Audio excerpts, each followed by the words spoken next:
Motion? Motion. Okay, second? Second? Second. All in favor? Aye. Okay, motion so carried. I'd like everyone to stand and join me in the Pledge of Allegiance. And a moment of silence for our military.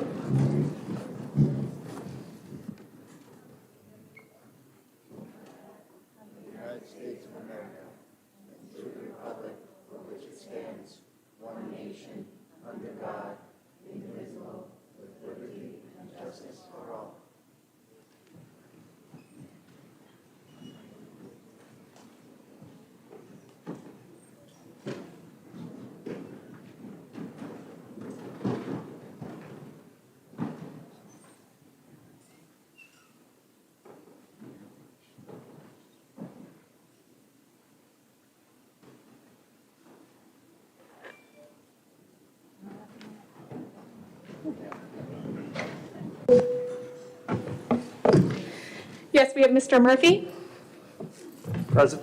Mrs. Mallon. Present. Mrs. Kennedy, Present. Dr. Adams, Present. Mrs. Augulus, Present. Mrs. Napolitano-Ferno, Present. Mrs. Hutchinson, Council. Present. Mr. Hauser, Present. Mr. Middleman, Present. and Mr. Kohli-Hifar, Here. and myself, Ms. Kemp.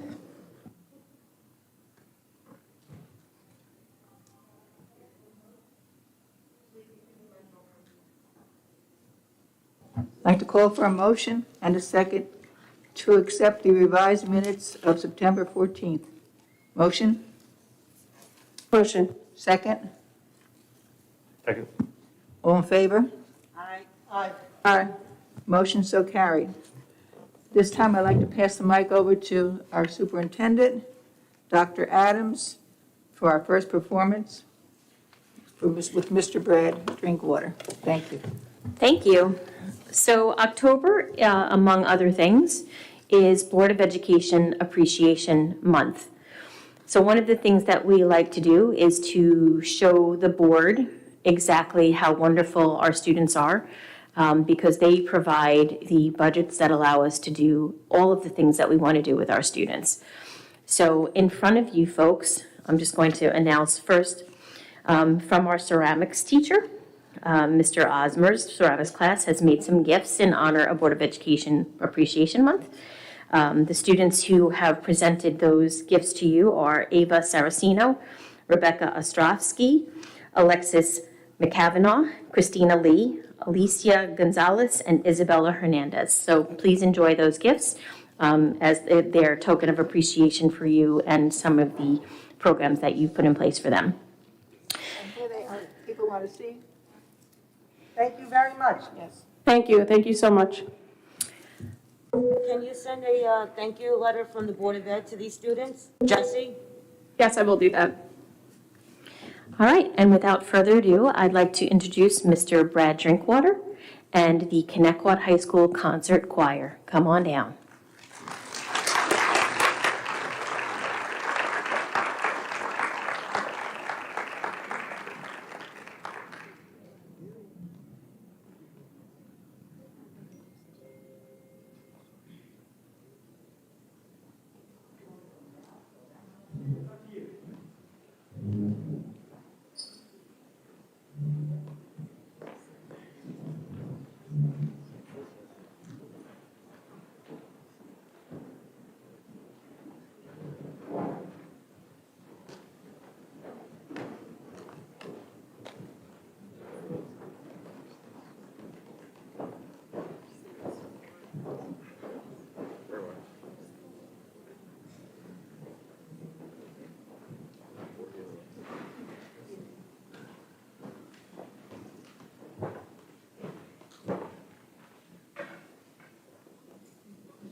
Okay, thank you very much. This was the concert choir here at Connecticut High School under the direction of Mr. Brad Drinkwater and accompanied by Mr. James Nagel.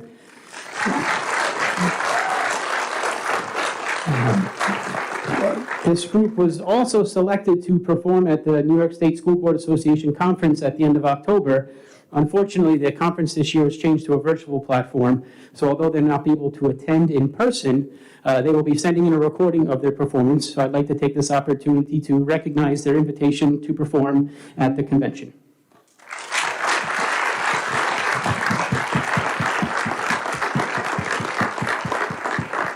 Congratulations, well done.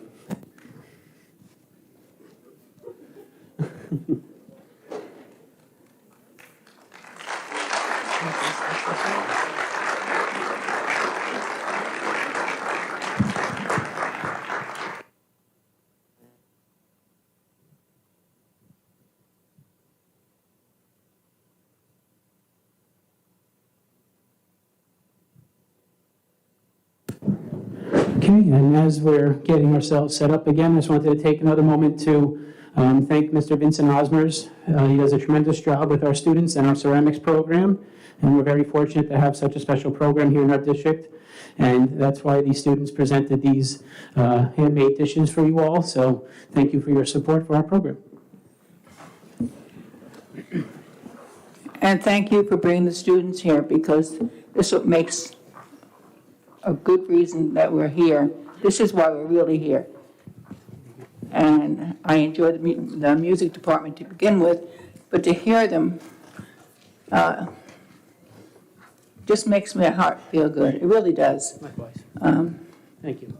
Thank you, guys, and I know you guys are dedicated, truly dedicated, and we have a wonderful, wonderful music department, and I'm so proud of them. Likewise, thank you. Yes. Okay, so coming up in November, the Suffolk County Music Educators Association is going to be having their annual Day of Jazz, which features special performing ensembles comprised of students from all of Suffolk County. So I'd like to recognize 3 students who went through the audition process last year, who were nominated by their teachers and have been chosen to be members of the All-County Jazz Groups. So selected for the Skamia All-County Middle School Instrumental Jazz Ensemble is James Morseri. Is James here? Okay. Selected for the Skamia All-County High School Instrumental Jazz Ensemble is Vincent Ketty. Come on up.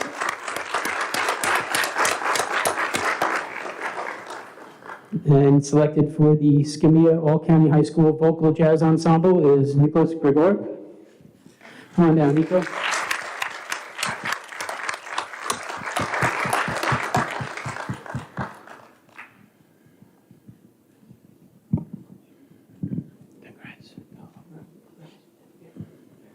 Congratulations.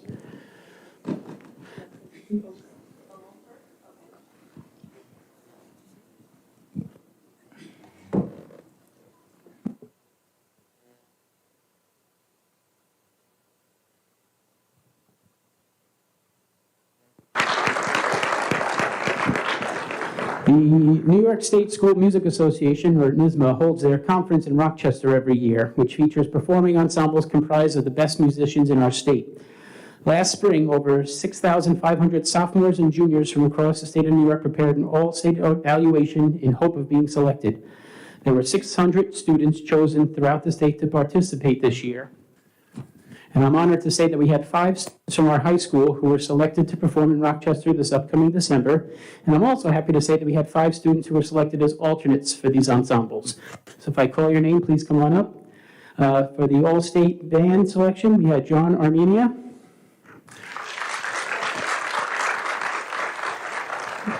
Also for band, Dominic Hoffman. And also for band, Jacqueline Petrelli. For the All-State Orchestra, we have Caitlin Smith.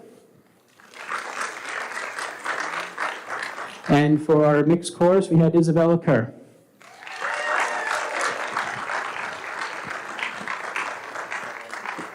Our All-State alternates for mixed chorus are Lauren Longo and Evan Missler and Ingrid Van Dude. Come on down. And our alternates for band are Valerie Passanante and Catherine Rosario.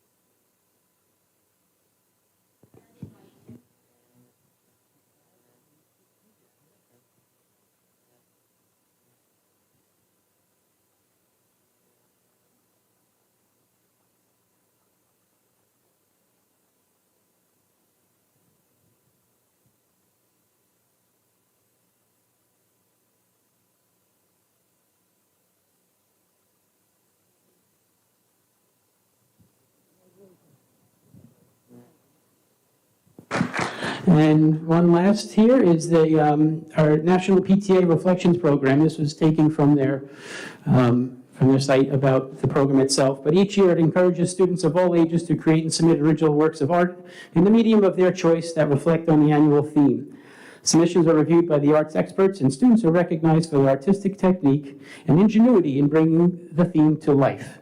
Over 300,000 students in pre-K through grade 12 from across the country and in U.S. schools overseas created original works of art as part of the 2020-2021 Reflections program. We had 2 students from our district who were given the Award of Merit for their categories.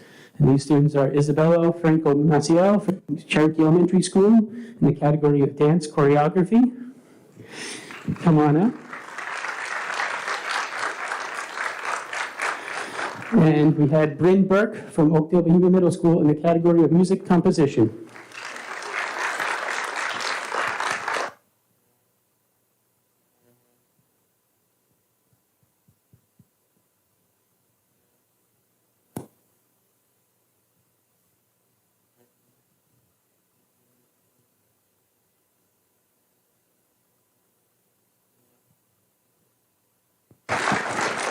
So that same program will be running this year. So PTAs will be getting information out for those schools that are participating, and you'll be hearing more about that as we go on. So thank you again. I'm fortunate to have this opportunity to acknowledge the talent and creativity of all of our students have and that they get to share with us each day. On behalf of all the art and music teachers, I'd like to share our congratulations to all of them. We're very proud of them, and we look forward to seeing our students continuing to impress us with their talents and creativity throughout this school year. Thank you very much. Thank you.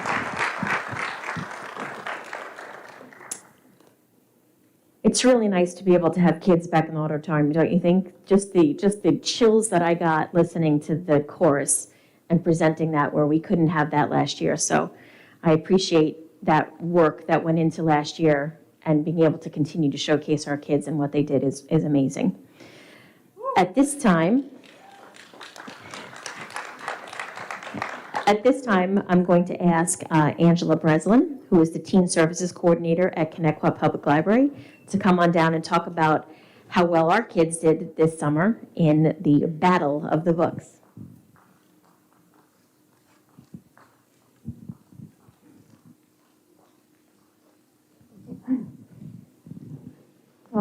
The Suffolk County Battle of the Books is a competition through all the Suffolk County libraries. And this year, 26 out of the 44 participated in a virtual event. And for the third year in a row and the first time ever in Suffolk County, Connecticut Library students came in first place again.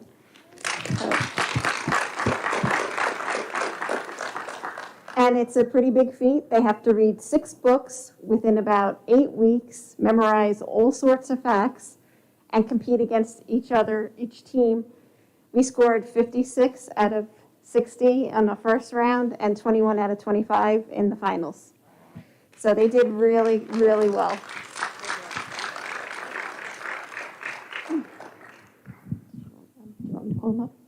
Madison Holzmacher.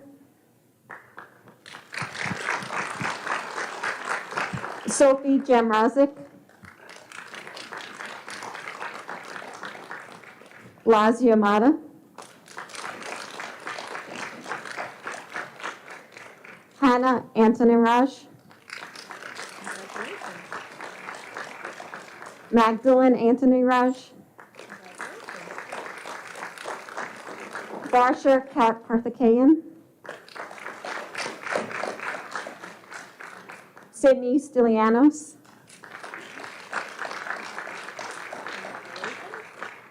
Aksha Cambridge. I don't think she's here. Maeda Latif. Olivia DiCatano. Julia Schrofer. And she's back. And I did want to give a special shout out to Lily Lobosi, who's not here today, but she is a previous Battle of the Books member who came back and mentored our team and helped write questions.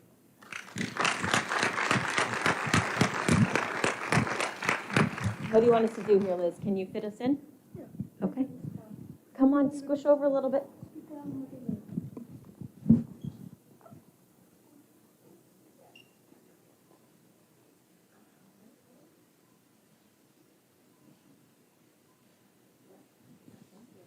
Congratulations.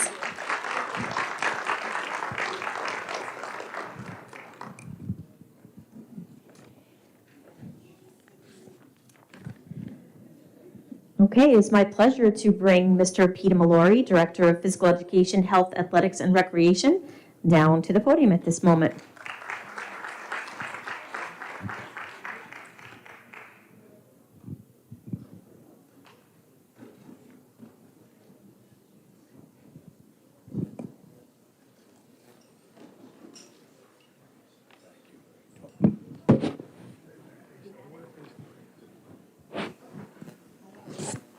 I have it right here.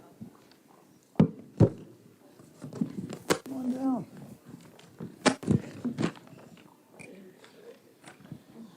Good evening. It gives me great pleasure to introduce Elena Bennett and her daughter, Madison. Tonight, as she has recently received the 2020-21 Suffolk Zone Chapter of the New York State Association for Physical Education, Health, Recreation, Dance Health Teacher of the Year Award. Elena has been an outstanding health teacher, mentor, and student advocate for the past 15 years. She has immersed herself into the school culture in order to carry out her mission, which is to educate young people on how to achieve positive physical, social, and emotional health. She has been more than just a teacher. She has been a mentor and a calming resource for her students, spending time helping her students resolve issues and deal with conflict. Elena has been involved in curriculum writing and ensuring our health program is current, relevant, and meeting all New York State mandates. Elena has consistently used technology in her classroom and was a staff leader as we implemented virtual learning during the COVID crisis. She has always differentiated instruction for all her students and been a mentor and lead teacher for other health teachers in the district. Alina has been the advisor for Athletes Helping Athletes for the last 10 years and has passed on her own outstanding leadership skills to our young athletes. She has worked with our unified basketball program using the Athletes Helping Athletes Club to facilitate training of students for the unified program. Alina has attended and presented at many professional conferences. She has also reached out to community organizations to come in to her class to present on numerous topics. She has run numerous charity events for many different causes and was also an outstanding basketball coach at Connecticut High School. Alina exemplifies the true teaching professional, as she is not only an outstanding in the classroom, but is part of the foundation of everything that goes on at Connecticut High School.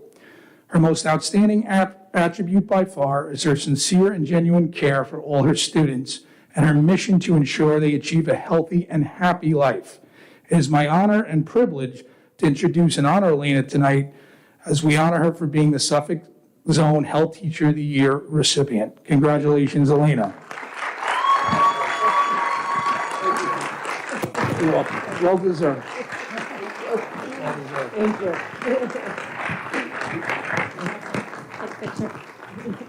Oh, congratulations. Thank you so much. Thank you.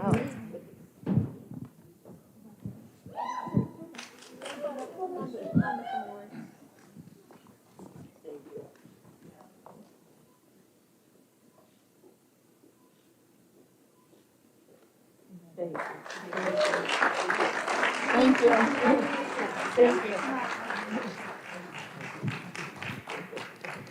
Mr. Stu Pollock?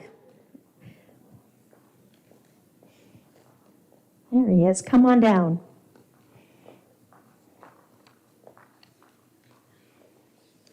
Thank you.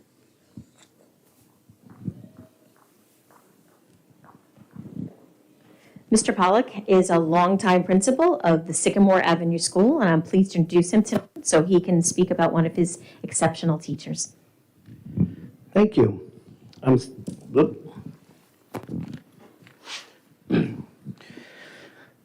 standing here with Miss Andrea Onorato, who has just been awarded the honor from St. Joseph's College as a rising star. Is that the rising star in education? So I was thrilled for Andrea when she told me the news, and I can honestly tell you it is well deserved. Andrea first came to us about 4 years ago as a student teacher in one of our special education classes. And the teacher, her cooperating teacher, who is an outstanding teacher herself, made sure that I got a chance to get a good look at the teaching of Andrea's teaching. So I went in, was impressed. She had an opportunity with a leave later that year after her student teaching assignment. And the kids just absolutely loved her, and the parents did, and so did her colleagues. So she had another opportunity the following year as a leave replacement.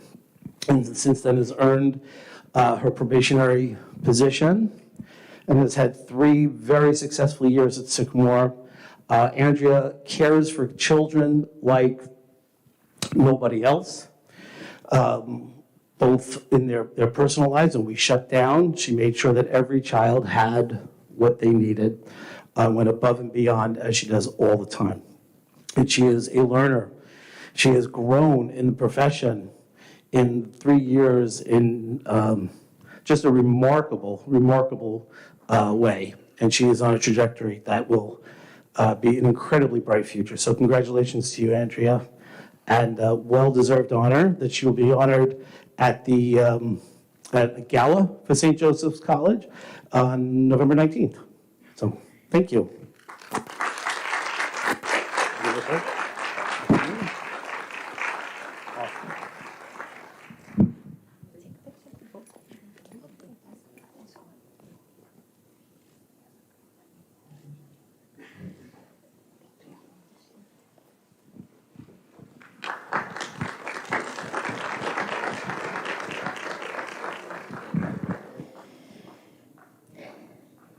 In March 2020, we went into the beginning of a new era in education. We went virtual for the first time in anyone's teaching career and anyone's learning career. We have outstanding teachers who have gone above and beyond in learning the craft to make virtual environments engaging and excellent for our students. So I would like to introduce today Mrs. Elise Pullingham, who is the Director of Learning, Innovation, and Instructional Technology, who will talk to you about some of our teachers who have truly gone above and beyond to make the virtual environment an engaging place for our students. Thank you. Good evening. So I am so happy to be here tonight to talk a little bit about some of the work that our teachers did this summer. This summer, along with Victoria Pappas, our technology integration specialist, her and I put together some homegrown in-house professional development classes that our teachers would be able to take asynchronously from their houses in order to hone in on their craft with two of our major platforms, Nearpod and Seesaw. We were able to partner with the platforms in order to get these teachers certified so that they would be able to help our students on a daily basis. There is not a day that I am not proud of our teachers and teacher assistants for what they are doing every day, putting in the work with our students. So I am here tonight to honor those teachers for the work that they have put in, taking the asynchronous classes in Seesaw and Nearpod. I am also here to honor the teachers that took our Google Bootcamp class, which was a 4-day high-intensity class, and at the end, they took a 3-hour digital Google exam wherein they are videoed taking a test from Google in order to get Nearpod, Google Level 1 certified.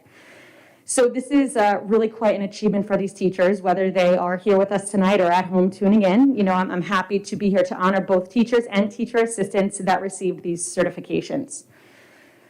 First up, I have the Seesaw Pioneer Certified Educators. And again, this is not just a Connect-Quad honor. This is an honor from that company directly as well, which is something that is really quite the achievement.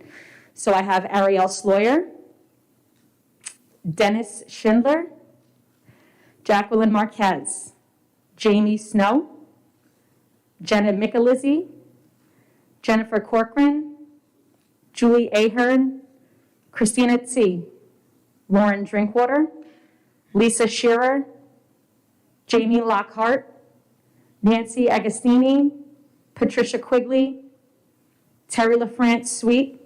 Please come on down if you are here to receive your certificate.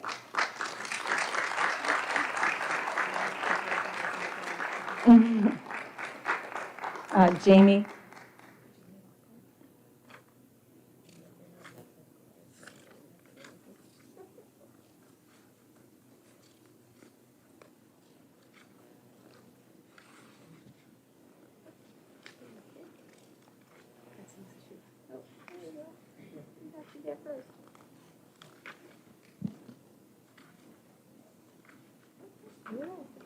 Yeah, thank you. You could stay up because you're going to get the Nearpod ones next. Okay. Next, I have our Nearpod certified educators. If you're here and I call your name, please feel free to come on down right when I call your name.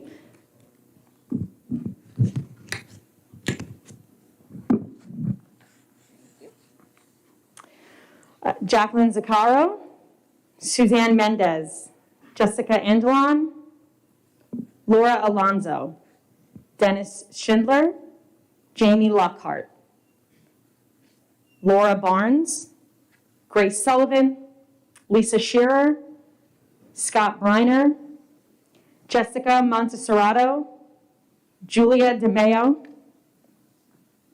Tiffany Prin, Tina File, Patricia Ferenzi, Kerry Trojanowski, Judy Kaplan, Susie McInerney, Terry LaFrance Sweet, Kristen Fantry, Leslie Sewell, and Melissa Comas.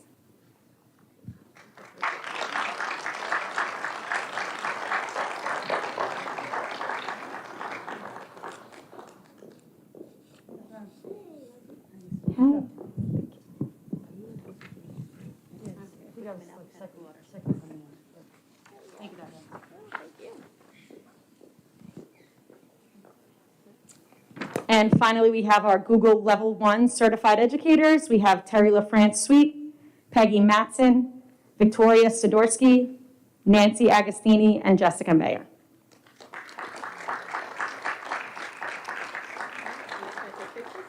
Great.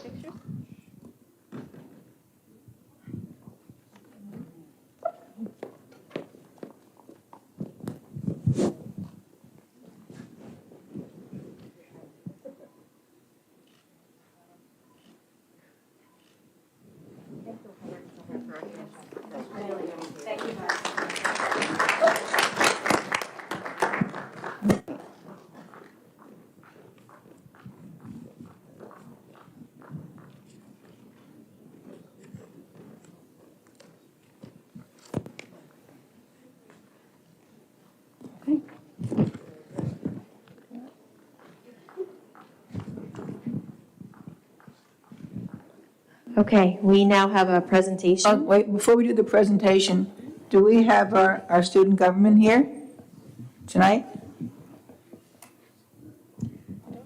No? Okay, so go on, Linda.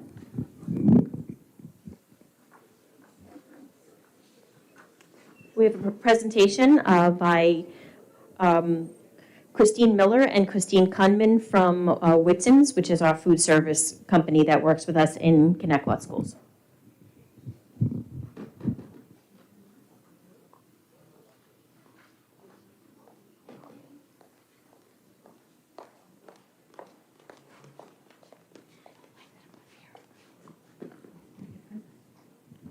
Hi, good evening. How are you? I'm gonna try and make this work. I am Christine Kunman. I am the district manager from Whitson's Culinary Group. This is Christine Miller. She is your food service director on site. So thank you so much for having us tonight. We were invited here tonight just to give you a quick update on the food service program.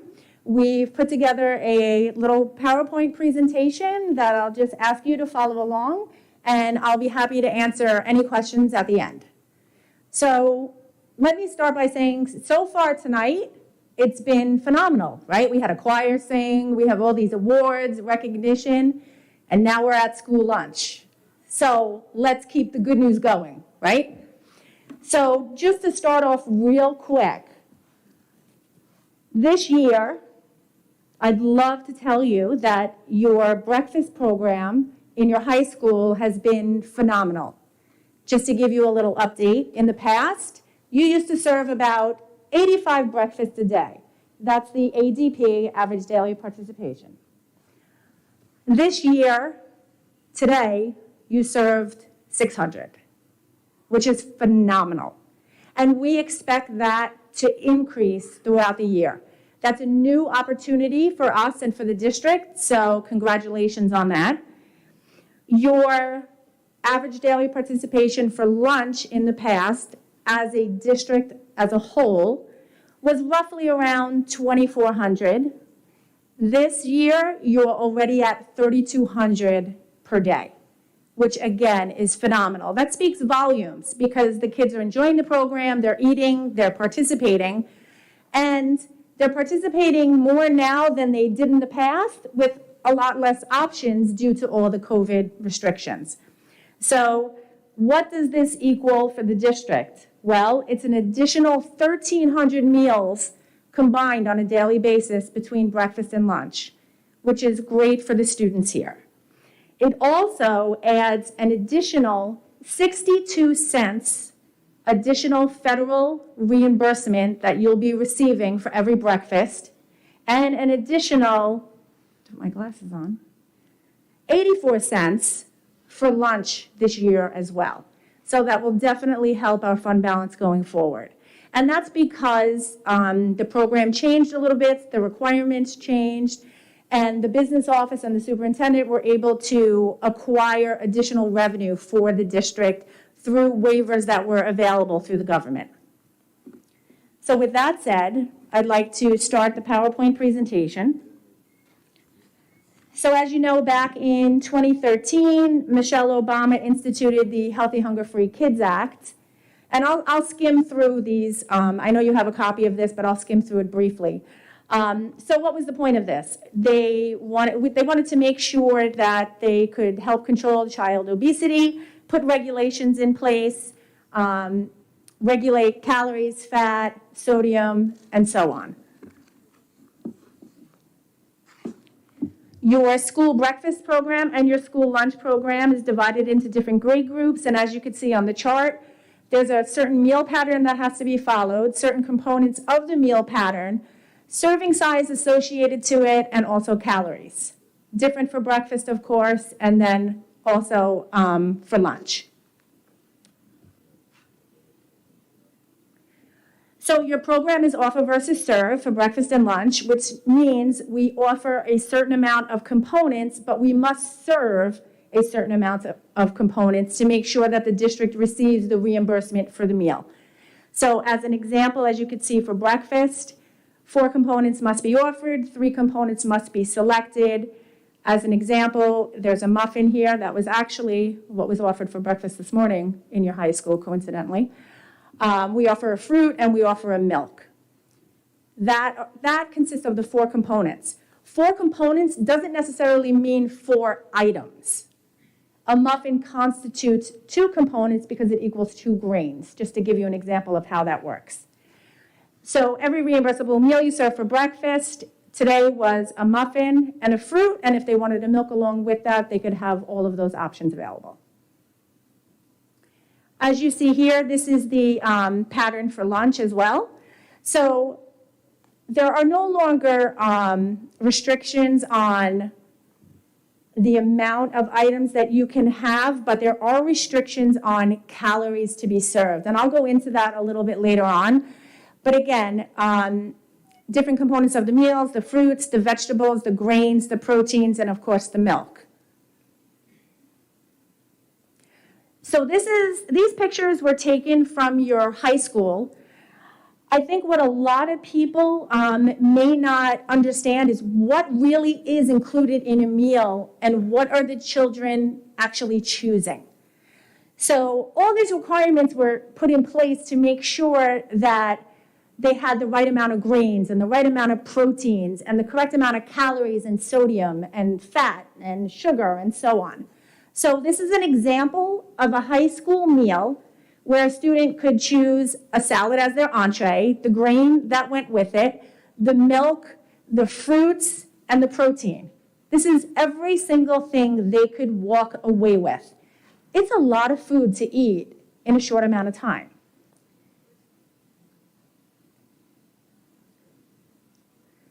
Another example of what's included in a meal, and again, I'm sorry, these are secondary lunches that I'm referring to here. So this is a deli sandwich. You have your grain, your proteins, your fruits, your vegetables. Again, all of these choices are available for each individual student. And if students aren't sure, we encourage our staff to ask the students, again, offer versus serve, would you like your fruits, would you like your vegetables, take an extra fruit, grab your milk, whatever it might be. One more station that we had at the high school, again, all the components. Another one, pizza as the entree. This is what a student typically walks away with. So it's our biggest challenge because we constantly hear, my son's hungry, or my daughter's hungry, but it just may be because we have to educate them more on what they're entitled to have with their meal. So in any school that anybody goes to at any time, they should see a sample plate, very similar to these, to show a student, hey, this is what you get, this is what you're entitled to right now. You can choose all of these options, or you can choose the minimum that we have to serve you. But many students may not want the fruits, may not want the vegetables. They may like it one day, but not the next day, whatever it might be. So they typically walk away with the minimal amount of food. Lunch, as I was saying, the components of breakfast before, this is what is required for lunch. You have 5 components offered. 3 must be served. 1 of the 3 must be a fruit or a vegetable. That was instituted with the Healthy Hunger Free Kids Act. These signs are up just to, these are from the USDA, just to show the kids, anytime we can get marketing involved and show them what is included in a reimbursable meal. We like to have the posters, the marketing behind everything for breakfast and lunch, what sensible snacks are, just so while they're waiting online, they can refer to these to make the proper choices.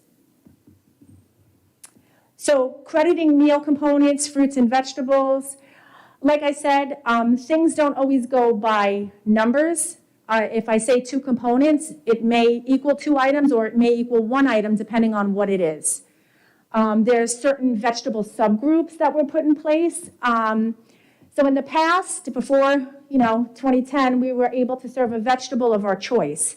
Now we have to meet certain requirements where it's a dark leafy green, it's a legume, it's a red-orange vegetable, it's a starchy vegetable. So we have to monitor that over the course of the week.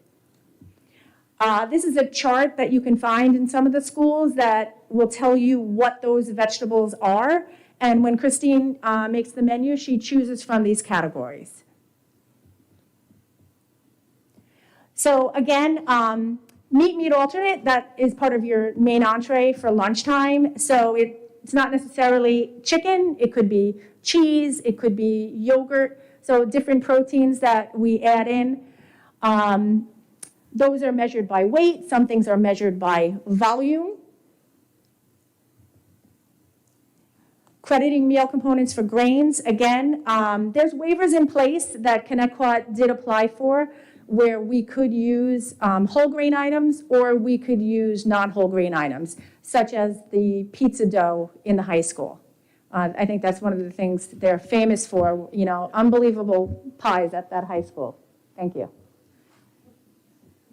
And milk. The rules on milk are skim, or otherwise known as fat-free, or 1% milk. You are allowed to have flavored milk. One of the things you started this year, well, you did have it in the past, right? The pre-K program is now in 4 schools. They have completely different regulations. Just to give you an example, they can only have white milk. They can't have chocolate milk. They have different serving sizes because they're smaller and so on. But that was a great opportunity this year to add them into the program as well. So ingredient regulations, they're governed by the FDA, the USDA, certain things, no trans fats, whole, rich, and grained items, and so on. And sourcing wholesome ingredients. So we have an entire procurement department that constantly has to stay ahead of the curve, ahead of everything that's happening, especially right now. It's a challenge to get trucks to roll in here. It's a challenge to, make a menu and receive that food just because of what's happening in the industry. But we're always going to try and source the most wholesome ingredients for the program. So that's where school lunch is right now. We have a lot of opportunity this year. We're working with the business office to take advantage of everything that's out there. Again, the challenges have been staffing like every industry, deliveries like every industry. We're making the best of it that we possibly can. We're moving the program forward. And like I said when I started tonight, the participation is much greater than it ever was before, so that's wonderful. Thank you. It sounds positive. Yeah, we're really looking forward to, like everybody, I hate to say getting back to normal because it's so played out, right? But I can foresee the opportunity that when it does get back to normal, how things are going to just stay steady and keep increasing. So it's a wonderful opportunity this year. Thank you for sharing. I have a question. I beat you. All right, you go first. So, over 7 years I'm on the board, serving my 8th year on the board. And every year, particularly prior to COVID, I drag the superintendent down to the lunch program because I like to see if the kids are eating. And I find so often, because the first thing I'm gonna do is say hello to the kiddies, as they're packing up, getting ready for the next class, I head over to the garbage pail. And what I see in the garbage pail is untouched fruit, untouched vegetables, milk not even opened.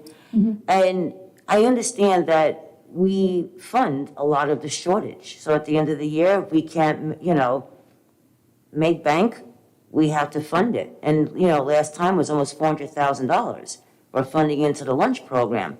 And I don't mind, I'm going to say this for myself, making up the shortage, if kids are eating. But when we're spending a couple $100,000 to support the program, to make up the shortage, and I'm finding food not touched in the garbage, I have a problem with that. It's like we're throwing good money into good food, but it's all ending up in the garbage. So is there any way that we can sort of make these vegetables more appealing, make the fruits more appealing so that we don't see so much waste? Because we're wasting good money, good food in the garbage. And I'd like to see if we can try to cut some of that back. Yeah, I agree. We look in the garbages as well. I think we're just kind of drawn to that because of the business. And any chance that we get to offer a different type of vegetable and that, or even fruit, that was that screen where the chart, yeah, right there, thank you. They may not like certain vegetables on here. When you get to a dark leafy green day, I'm gonna love it. But my son who's in idle hour, he's not gonna touch anything other than corn. And shame on me for allowing that, right? With everything that I know. So it's a challenge, especially at the elementary level, to get them to try these types of vegetables and give them a variety. There's one thing I could recommend to you, which I do in so many other districts. I oversee 20 other school districts across Long Island, from East Hampton all the way to Rockland County. And one of the biggest successes I have, which I had way back when here in Connecticut, was meeting with the kids, groups, a nutrition committee, a food committee. They're our customers. I have no issue working with anybody here, starting up those groups. I did it all last year through Zoom. I'm doing it this year through Zoom again, where we can meet. There's so many different opportunities where Christine and I could go individually to schools, meet with a small group, get their feedback. Meet with representatives from each building where they gather that information and get that feedback back to us. So I really think that if something like that could be started, we would be hearing directly from our customers. And that's the most important. And I think that's a good point, because you as you summed it up nicely, they're the client. So if I'm bringing this to my table and I'm looking at it, I'm like, yeah, I'm going to throw it in the garbage. Now, I know you're limited to, at home, I put the oil, the garlic, and the cheese, depending on what it is, that you could get these kids to eat the veggies. Yeah. I understand you're much more limited to what you can do to make it more appetizing for these kids to actually have it. So how do you get a kid to eat a steamed broccoli without the cheese and the things us parents do to make the kids to eat the veggies? Oh, that's where Nicole comes in. This is our newly appointed cook of the high school this year, doing a fabulous job. Thank you. So you would like to address that? Sure. So I've been working for the district for 14 years, and more than half of those years I've been cooking in the back with the former manager. And before COVID, I would probably say like 2 or 3 years before COVID, broccoli. Most kids do not like broccoli. If we did a bag of broccoli a day and kept changing it out and seasoning it and stuff, but we also have to follow allergens. We can't use butter, so we've been finding oils that have no allergens in them. And garlic, there's no garlic allergy. So once we started roasting that garlic, we went through 6 cases of garlic, 6 cases in one day. So, and the fresh fruit, when we offer the children the fresh fruit, we ask them, are you going to throw this out? Because there are children that eat the fresh fruit. And then they say yes, and I say, okay, I'll give you some broccoli, just try it. If you don't like it, come back and you can get the fruit. So we are trying to minimize the trash, but it's very, very hard. Didn't you give out stickers at one point, little stickers? Not at the high school. No, elementary.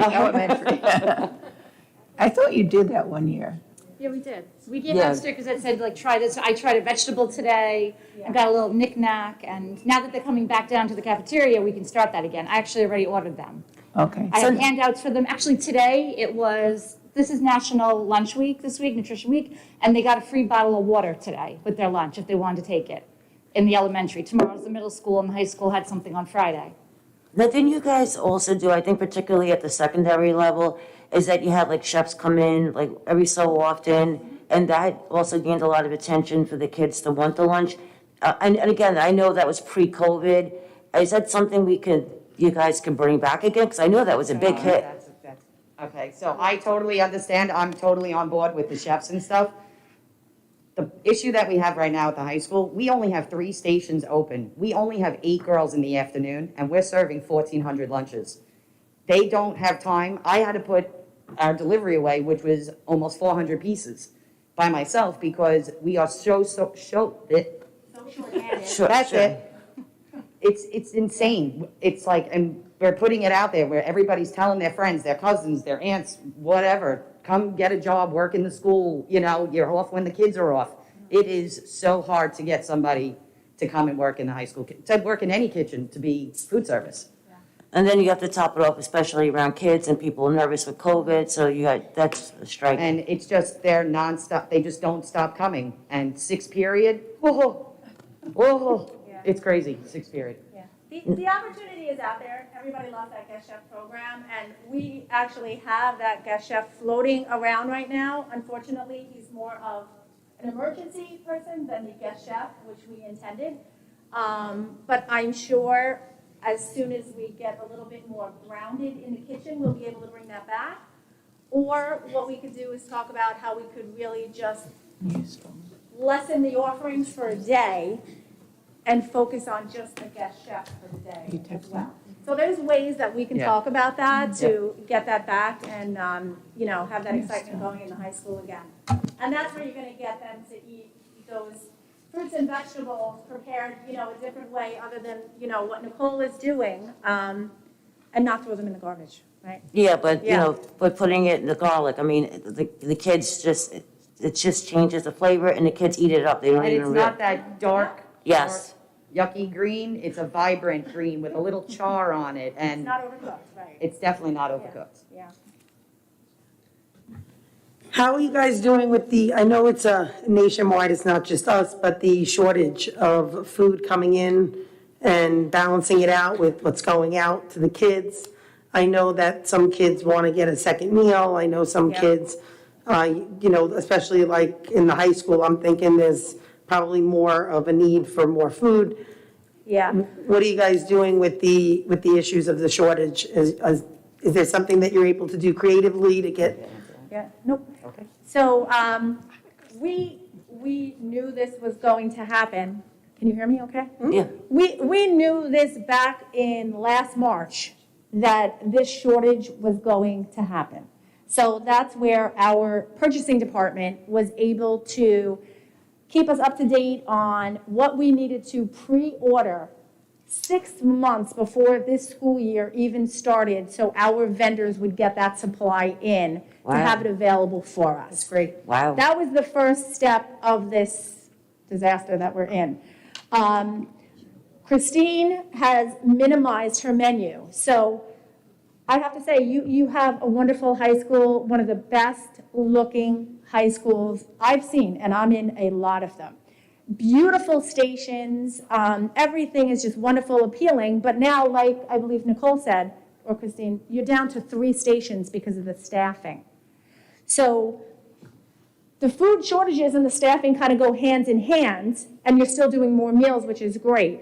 But there has been a few changes in the menu because we thought some things were coming in and they did not. There's always been a substitution, not a shortage where we didn't have anything. We also have additional resources because we are a culinary company. So we have an entire warehouse right in Bohemia behind the high school at our fingertips, as a resource for additional food. We have a culinary center in our corporate office at 1800 Motor Parkway that prepares and manufactures food for different programs, residential programs, home health care, that again is an additional resource outside of the Cisco in Central Islip, which is our broadline distributor. So having those additional resources absolutely helps all of our districts with the supply that's needed right now. But because of the help situation, we're not able to offer the menus or the selections that you had in the past. Definitely looking to bring that back, but trying to streamline it to make sure the kids get in and out in a timely manner with the staff that we have and the selections, because you really have to coordinate that. Is there anything that you think we can do as a board to help the situation you guys are having between the staffing and the shortage? Is there anything that... Thank you for asking that, because that means a lot. The only thing that we can ask is that you help us keep the public up to date on what's happening. Communication is key. Us here telling you what's happening, the public listening, anything that we could put on the website to let people know, hey, you know what, we're focused on giving your kids a nutritious meal. Please keep in mind, due to the economy, the industry, the market, we may have to substitute an item, we may have to change a menu. We'll make every effort to get that information out to you ahead of time. Just that ongoing communication so parents understand what's happening. That's the best thing that you could do to help us get through this. That's really, to be perfectly honest, that's why I had emailed a while back and spoke to Ms. Miller. Thank you so much. She was awesome on the phone talking to me about what was going on. And I thought that it was a great idea for you guys to come in, because a lot of people weren't on the understanding, including myself, of what was going on. I didn't know about the shortage of staff. I didn't know that there was an issue with getting the food. Originally I was asking questions at one of the board meetings, like 2 board meetings ago, because it is very important for people to know that we aren't really back to normal. No. Really, I mean, as much as I wish we were, we really aren't when it comes to, we can't even get the amount of foods or the foods that are, the different sort of various items, so kids have a bigger selection. Yeah. But appreciate everything you guys are doing, and really appreciate you coming and putting a presentation. Anytime. We're more than happy to present a few times or anytime that's needed. Thank you. So whatever it is, like you mentioned about communication being key, so if you can send it to Linda or a designee of Linda, so that that person will make sure that the website's constantly updated. Sure. Again, if, anything foreseeable that you have challenging, at least, like you're right, the community should know, hey, listen, we're facing a shortage here, we're going to try to compensate this way and replace this way. So I agree with you. So if you can just have a point person. Absolutely. Yeah, They speak with absolutely. Mr. Hauser a lot. Thank you. They work well with Mr. Hauser. Thank you very much for taking the time and explaining how the program works, and we appreciate your time, and more importantly, we understand this is challenging times, and we can't thank you and your staff enough, because this has got to be difficult, understaffed and stressed. It's, so we want to thank you and appreciate everything that you're doing to service our children. Thank you, that's so nice. Yeah, We please. appreciate it. We do have, ConnectQuad. I've worked with these ladies over 20 years personally myself. And you really just have a wonderful staff here. They're so dedicated and they really care about the community. I'm part of the community. Christine's been part of the community. So it's great to be part of that and also, a business relationship at the same time. So, they really go hand in hand with each other. Well, please thank the kitchen staff. I know this year, instead of 400 meals going out, it's more like they said 800. Yeah. And for that, really, thank you very, very much. All right. Thank you very much, everyone. Thank you, ladies. Thank you for your time. I'd just like to take a moment out. We do have masks. If some people don't have masks with them, they choose not to wear a mask, we have to ask them to please leave the building. We're under rules and regulations for everybody.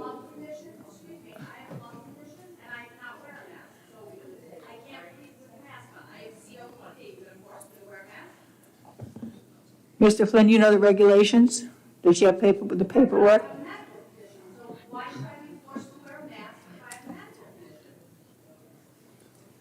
If there's anyone wearing a mesh mask, that's not allowed either. So Don does have masks for everybody.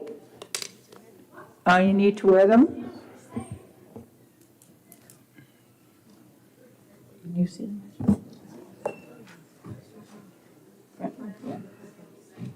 I thought it was Don, just. can you please bring the I thought mesh? the law is a face covering. Mesh masks are not allowable, there's no face covering for I'm asking, what does the law state? Lisa, please.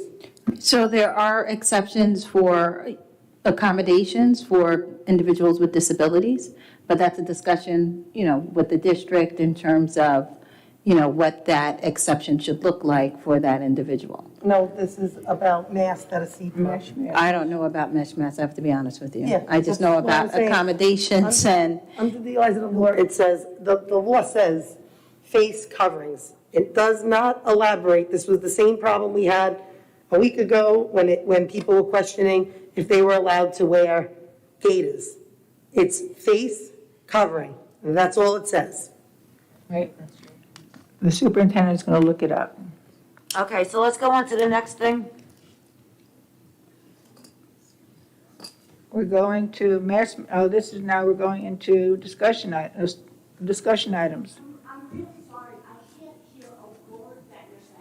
We're going into discussion items right now. And this first item is mask mandate litigation. That's going to be, Lisa, do you have anything that you can speak about? Did you speak to them or? well, yes, I did get some background information from the firm that is conducting the litigation on behalf of, right now, I believe it's 3 school districts. It is open or was open through the beginning of October for other districts to join.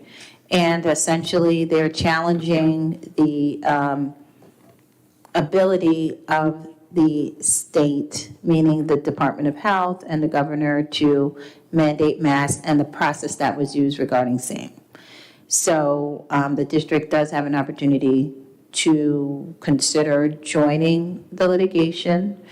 He did provide information about the billable rate that would be in connection with that. Obviously, the more school districts that join, the less it is, because it's a combined rate for all of the schools to join together, because the work is being done collectively. He did say he'd be willing to come in and discuss it further. I'm not sure where they are in terms of allowing additional schools to join, because he did mention that the filing was going to be happening right about now or happened already. I'm not sure if there's an opportunity for it to be opened up again, because it really depends on the timing of the filings and things of that nature. That's the most I know. You can't speak out from the audience. Our attorney is speaking, and we really can't hear from the audience at this point. There's no motions to amend the complaint from my office because it's not our litigation. This is an outside firm that is conducting this litigation, so to the extent they want to make any motions that they may need to allow other individuals to join or choose not to, that's up to that firm. I can't speak on their behalf. I understand, but to say that if you don't join by a certain time, then you're shut out, that's not. Okay, This is the information I got from the attorney, so you may have different information. I can just tell you what he told me. So, with that being said, to the extent the board wants to reach out to this individual, actually we did. We reached out to him. He did say he'd be willing to come in and talk to the Board of Education about the case specifically. So that would be up to the board if they want to engage in that conversation. I spoke to him today, and that's before you had spoken to him. I spoke to the attorney today on the phone just to see if he could come. He said he can come to a Zoom meeting on the 26th if the board would be in support of just hearing him out. It actually, the way he made it sound, and Lisa, you can correct me if I'm wrong, he said it was more about the overreach of the state, and that it was the overreach of the state, and also has to do with the constitutionality of the actual mandates that are being given. Because this is just a mask mandate, but it does not linger on a mask.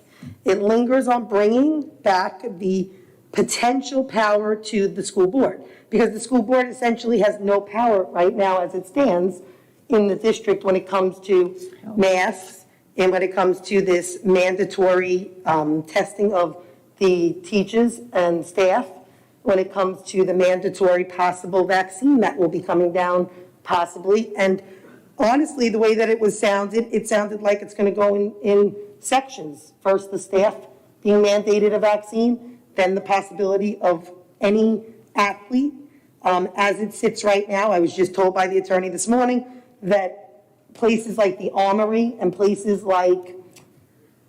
in New York City, places where varsity athletes are going, some are actually turning away athletes that are not vaccinated.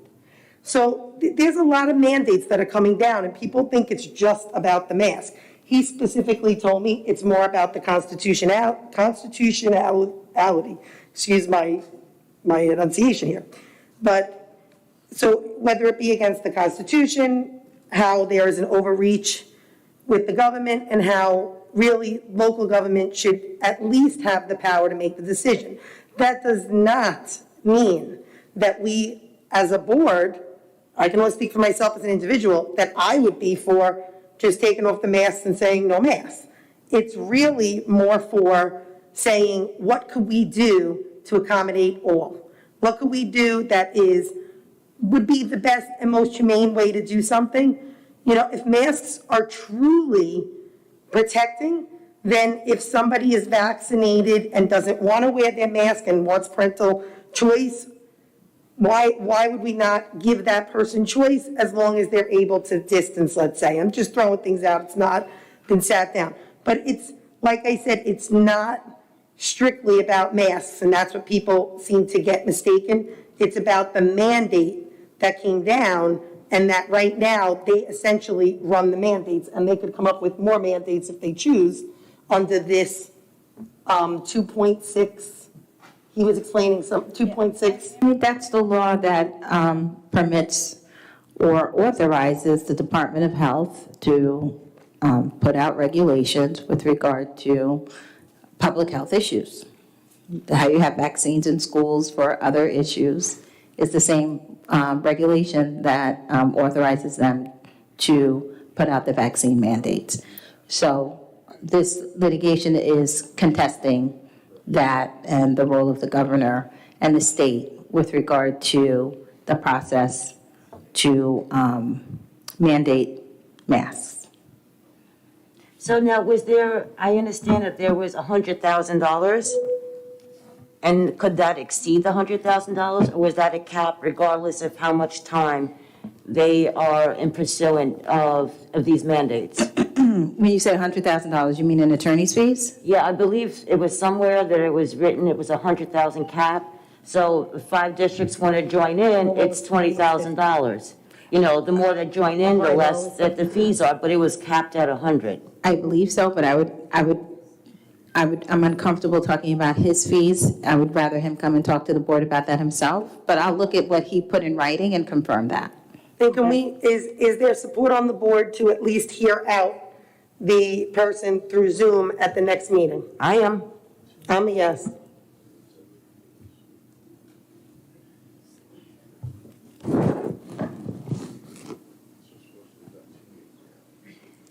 I have a question.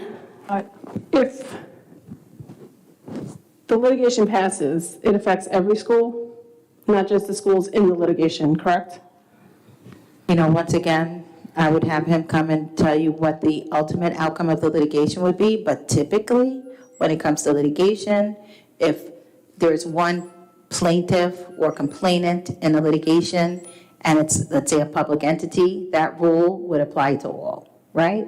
So this, okay, you may disagree, I'm just saying typically, I didn't say for this one, so typically, if the outcome is in favor of a particular school district, it would be applicable to all school districts, because now you have a court ruling indicating that now I'm saying masks are not required. So that you could use that to say, okay, it's not applicable to all schools.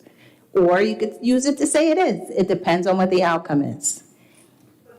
Would you, ladies, you gotta wait until it's public comment. You gotta wait until it's public comment, please. You gotta Okay, wait. we're gonna take a 5-minute break if you don't want to follow the rules.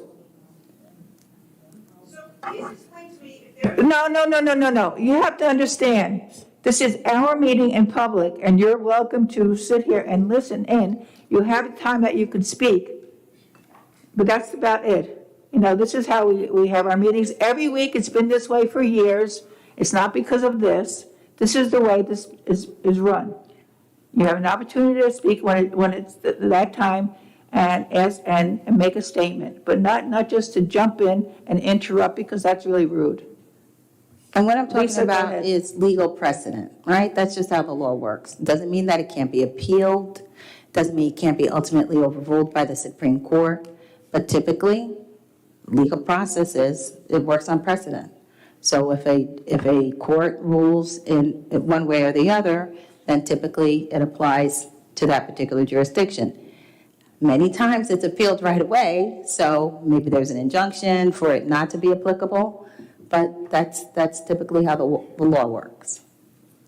And isn't it true that the law and judges, I would say, if they see 100 districts that jump on board, and I'm just throwing it out there, it doesn't make a case more solid.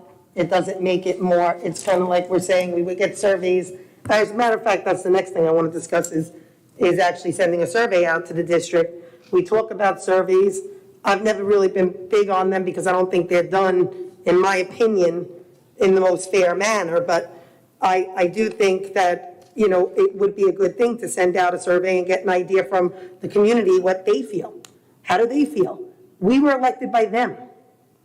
That's the truth. I mean, like I said, I want to hear the guy out just because it's a free consultation and everyone's running around saying it's mask mandate, until your kid comes home one day and says, hey, I can't play a varsity sport because I got to get vaccinated. I can't go to the Armory. I can't go to New York City because I'm not vaccinated. I can't play in a championship game because I'm not vaccinated. And that's the facts. I spoke to him today. I suggest, I would strongly recommend having him come. But that's up to everybody. My vote's a yes. I'm a yes. Marisol, you had a question? I did. I asked Lisa my question. I would be a no.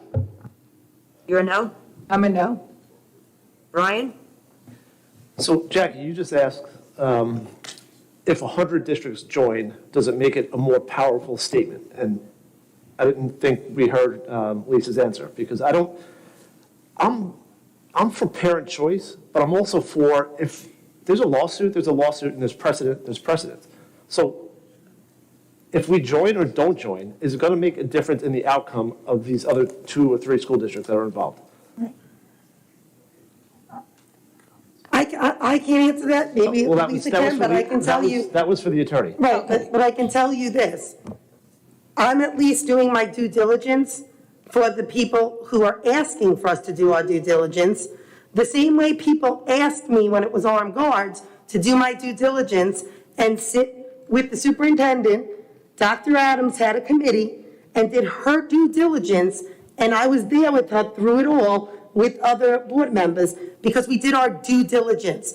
We didn't pick a side per se, but when you vote, you technically are making your choice. But the reality is throughout, everything was done for the community. So if you guys want to tell the community that you are not willing to listen to a half hour of an attorney give you the facts, I'm fine with that.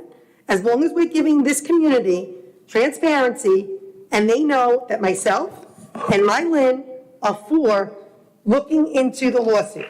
We are not for being against it or for it at this point. I'm not calling for a vote.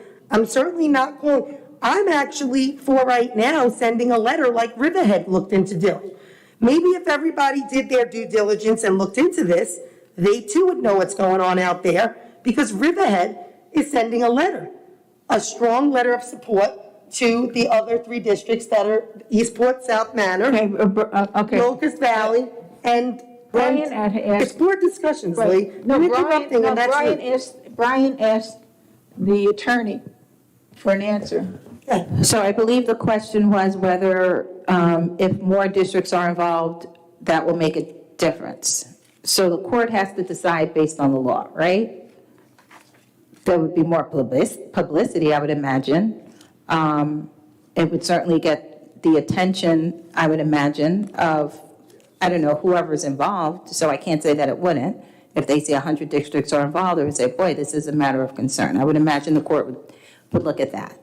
I don't know if it would sway the legal outcome, but, you know, anything with a large amount of plaintiffs would garner, I would imagine, more publicity. Judges technically shouldn't be swayed by that, though. I know personally, I wouldn't, Jackie, feel comfortable spending or speaking for the community without knowing how they feel. So are you for a survey then? I would be for a survey, yes. Okay, I'm for a survey. I'll say yes to a survey. I'd like to see the questions, Dr. Adams, before they're sent out, though. I'd like the board to witness them, because some of these surveys, I feel, sway one way or the other, and I want it to be as neutral as possible for both sides. Black and white, no gray. I agree with that also. But I still think, in my opinion, if we're going to have a free consultation, it would give us, the board, more information. It would also give the community more information. So to not allow, at least for the free consultation, to come in and explain certain things, so when the survey does come out, people have a little bit more information as to how to answer the survey properly. But I guess we won't have that opportunity because... No, that's fine, Marlene, that makes perfect sense. So we have the third to have the consultant, have him consult with, in regards to the lawsuit? Are you the third vote? Yes. Okay, thank you. So can I just clarify, I'm waiting until after the attorney comes before we craft a survey for the community? So that they're answering based on the information that the attorney provides at the next meeting? The other thing is too, Lisa, did you say that there is a certain time limit that we have to buy in by? And I'm looking at the letter now. He said he was going to be filing the challenge on about October 1st, but if, you know, I reached out to him, Jackie spoke to him, it seems that he's still willing to come and talk to the board, so maybe he's going to have another filing, I don't know. There is, Eastport South Manor didn't file yet. Oh, okay, so there you They go. voted yes, but they didn't file. So then it seems that there's more opportunity. Yeah, because Riverhead's looking into it too. There's a few, he said, that are working on. I just need the answer. We're going to have the attorney coming on the 26th. At that point, we will put the survey after we've heard the attorney give information to the board. Yes, and we also would need to know what deadline he has for the filing. So he should be able to tell you. I'll call him tomorrow. Can you find out? Yes, I will call him tomorrow. I'll text him now and find out, see if he'll answer me now. Okay, all right, at this point, I'd like to take a recess, because there are people here that do not have masks on. Oh, my God. And this is, I am told by our head of security, Milet. Oh, so then say the head of security wants you to stop the meeting right now. Well, the head of security does not want, but the policy was, the discussion was, if people don't want to wear masks, we have to have a recess till they choose to wear masks or they leave. All right, so head of security wants you to stop the meeting right now. No. They just told me, they informed me of the masks, and they said, right, Don, they can you said, tell us what you said, just because I'd prefer to hear it from you? oh, I'm sorry. my understanding is that your decision was going to be a recess, not ejecting people. So I'm going to have a recess. Okay, fine, recess. A motion? The district can get fined for every person who doesn't have a mask on in the building without an actual medical exempt paperwork on them. So if you have medical exempt paperwork, it is legal to be in an inside place without your mask on. I am not for masks. I've said this as a parent, as an individual board member. But I do follow the rules, and I really would hate to have to end the meeting because of the rules not being enforced. I am asking you kindly, if you do not have a medical exemption, can you please, just so that we can move forward, and really, I want to hear you guys. I'm encouraging you. I want to hear you and what you have to say, regardless if I agree, disagree, whatever the case is. I encourage people to come up and speak. And that's literally a few minutes away. So if you can kindly put on a mask, just for the remainder, I will really thank you kindly. That should be coming from the board president, but thank you, Jackie. Are we taking a recess or not? Are they What? I'm waiting, is everyone putting a mask on? I can't see, I'm only being told these things. Who told you nobody's wearing?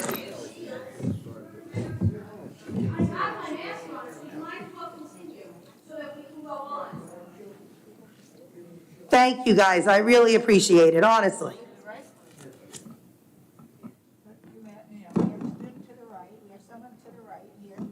Can you please put your mask on, just so we can continue?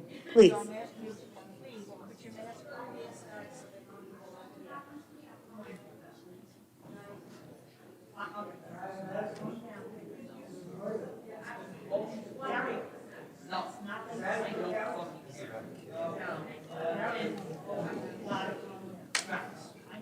All right, Lee, I think we can continue the meeting now, please.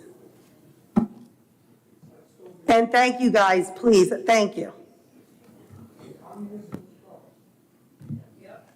Okay, next. That's me again. I want to know how many bus drivers we're short. I was told 23, then I was told 19, then I was told 17. What's the most accurate number to date? And what are we doing to try to get more bus drivers, to try to make it more competitive, to try to get people in? Before you answer that question, I'd like to know what type of problems we're still having getting students back and forth to school on time. Thank you, Lee, I agree. I can answer those questions. So Jackie, I'll answer your question first, which is an approximate number of bus drivers that we are short. So as of Friday, this past Friday, my discussion with Ms. Joanne Froberg, our Director of Transportation, we are short approximately 20 bus drivers. I'm sorry, what was the next part of your question? What are we doing? What are we doing to attract? What are we doing to attract competitive? I know that we need more of a competitive salary for the positions. I know that that's stuff that we have to talk to. I know like some of that can only be talked to in exec. But what are we doing that can, are we out there? Is it posted everywhere? Is it, I know that this is a nationwide thing, but what can we do? Because I see that there's still children getting home late. And how is it affected with our sports programs as well? Mm-hmm. Okay, so yeah, I'll answer that and I'll tie it into to Lee's question as well. So we've taken 4 initiatives so far. The first one is we published an advertisement in the local newspaper. I believe it's the Suffolk News Group, advertising bus driver and bus matron positions. The second thing we did is through the Human Resource Department at the school, we identified retired bus drivers and matrons, and we are reaching out to approximately 18 retired bus drivers and 2 matrons who we feel might be interested in coming back to the school district either on a part-time or a full-time basis. The other thing we've done, this is the third thing that we've done, and this is really in conjunction with Eastern Suffolk BOCES through the Department of Motor Vehicle and as a result of the governor's request of the Department of Motor Vehicle to identify all of the individuals in the Department of Motor Vehicle database who have commercial driver's licenses. A survey was sent out to those CDL drivers by the Department of Motor Vehicle to see which drivers would be interested in becoming bus drivers. Approximately 700 individuals in Suffolk County responded to that survey positively. Many of them do not have the specific endorsements that we would need, which is the school bus endorsement, and they would also need training. But we have generated letters to each of those 700 potential candidates, and they will be mailed out. The fourth initiative we've taken, I believe we've ordered upwards of 10 banners that are going to be hopefully properly displayed at each of the school buildings, promoting employment opportunities for school bus drivers and matrons. So we've taken 4 initiatives so far. To tie into Lee's question, with current morning routes, afternoon routes, we are experiencing a few isolated instances with buses still arriving late in the morning and also in the afternoon. We've isolated those. We are working in conjunction with our database, software database company, TransFinder, as well as with our consultant to help streamline and identify those routes. When it comes time to sports, we're doing better, although we're still having some trouble finding drivers to athletic events that are further away and that go later into the evening. But for the most part, we seem to be able to meet the athletic event requirements during the day. The other situation we're having is field trips. So because of the shortage with drivers, we are limiting field trips right now to only those field trips that will leave the school district after the morning routes are completed, and field trips that can get back in time for us to be able to start the normal afternoon routes. So hopefully this is a short-term situation that we have going on, and as we can attract more drivers and be able to operate more buses, we'll be able to expand our offerings. In the middle school, is that where the problem is? Reza, in the middle school? Leah, you're saying in the middle school with the late buses arriving late? Is that where the problem is? That's one of the issues we've identified is the buses, especially in the afternoon when they leave. I believe the high school dismissal is 2:06. And the way the routes were programmed was really for the buses to leave 5 minutes after that, which would be 2:11. For the most part, the buses are not leaving until about 10 minutes after. So we're trying to identify ways to get the school buses out of the high school parking lot faster so that they can get to especially their middle school bus routes on time. Thank you. You're welcome. The next, high school bathrooms. We had a discussion this week. I know we got a couple of complaints, and we had discussed what the issues were with the bathrooms, why are so many locked, or why are we having so many problems getting more monitors or matrons, bathroom monitors. Can, Dr. Adams, can you let everybody know so that the community knows what the situation is and why they're locked? I mean, I would hope that the bathrooms are open for these kids. Earlier this year, we did not have, we didn't secure enough services of monitors at the beginning of the year. So we open the bathrooms only when there are monitors present. We have now fully outfitted the entire high school with monitors for each one of the student bathrooms. They would only be temporarily closed if there was not if one of the monitors was absent for the day. We do have ongoing problems, at the high school at least, of vandalism that's happening in the bathrooms. And when a bathroom is vandalized, we close that bathroom until it can be repaired. We've had instances of things as ripping the soap containers, off of the walls, and we even had it go as far as someone ripping one of the doors off of the stalls. We've had many things flushed down the toilets, which causing the toilets to overflow, and those would be times that we would close the bathroom to fix them and get them back up and running. We did have something that needed a part in one of the bathrooms in the front hallway for the boys by the math hallway. It took a couple days to get that part in. As soon as the part was in, that was fixed and reopened. So really, the bathrooms are open when they are usable, and when there's vandalism and we cannot use some of the bathrooms because the toilets are overflowing or the soap dispenser had been ripped off the wall, then we close the bathrooms to fix them. So if we'd like to keep the bathrooms open, we need to keep them in good working order, and that's really up to the kids who are using them. Thank you very much. Lee, you gotta put your mic on, nobody could hear you. We're moving on to transparency. That's me. So in this district, in the last 2.5 years that I've been on, well, 2 years and a certain amount of months that I've been on the board, transparency has been my favorite word, but more so because I feel like there's a lack of transparency in this district. And I don't know if this is just how all school districts are. I highly doubt it, but I don't know.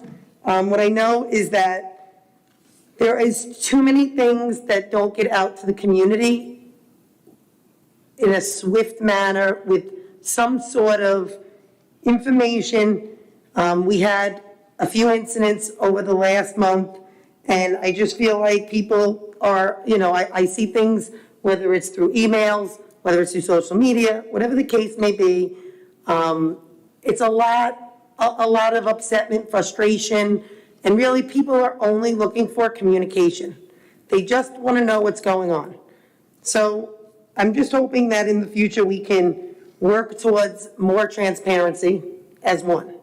Two, I feel like we need to be more transparent with the salaries for positions in this district. And as I vote tonight, I will be transparent and I will give the numbers for positions because that's allowed. I also believe that this should be put on the website, but I know that Dr. Adams had told me at one of the meetings that the only one that was put on is the superintendent's, where I looked into a couple other districts and they do put up the central office, the top tier of administration is all on their websites. But I just think that that would be a good thing. I think that we're having a lot of FOILs come in, and I feel like that's because there's not enough transparency. So if we give more transparency, maybe we won't cost the district more and more money because FOILs cost money. There was another piece. Remember the piece was that I'm going to end up forgetting. Hold on. Yeah, I don't remember. All right, so that really, it's just to give out more information to the public, to get out the information in a swift manner, and communication is key with the public. Stakeholders have a right to know what's going on, one way or another, and if we can do that survey, that would be great, because I think that would be more transparent, regardless how it goes.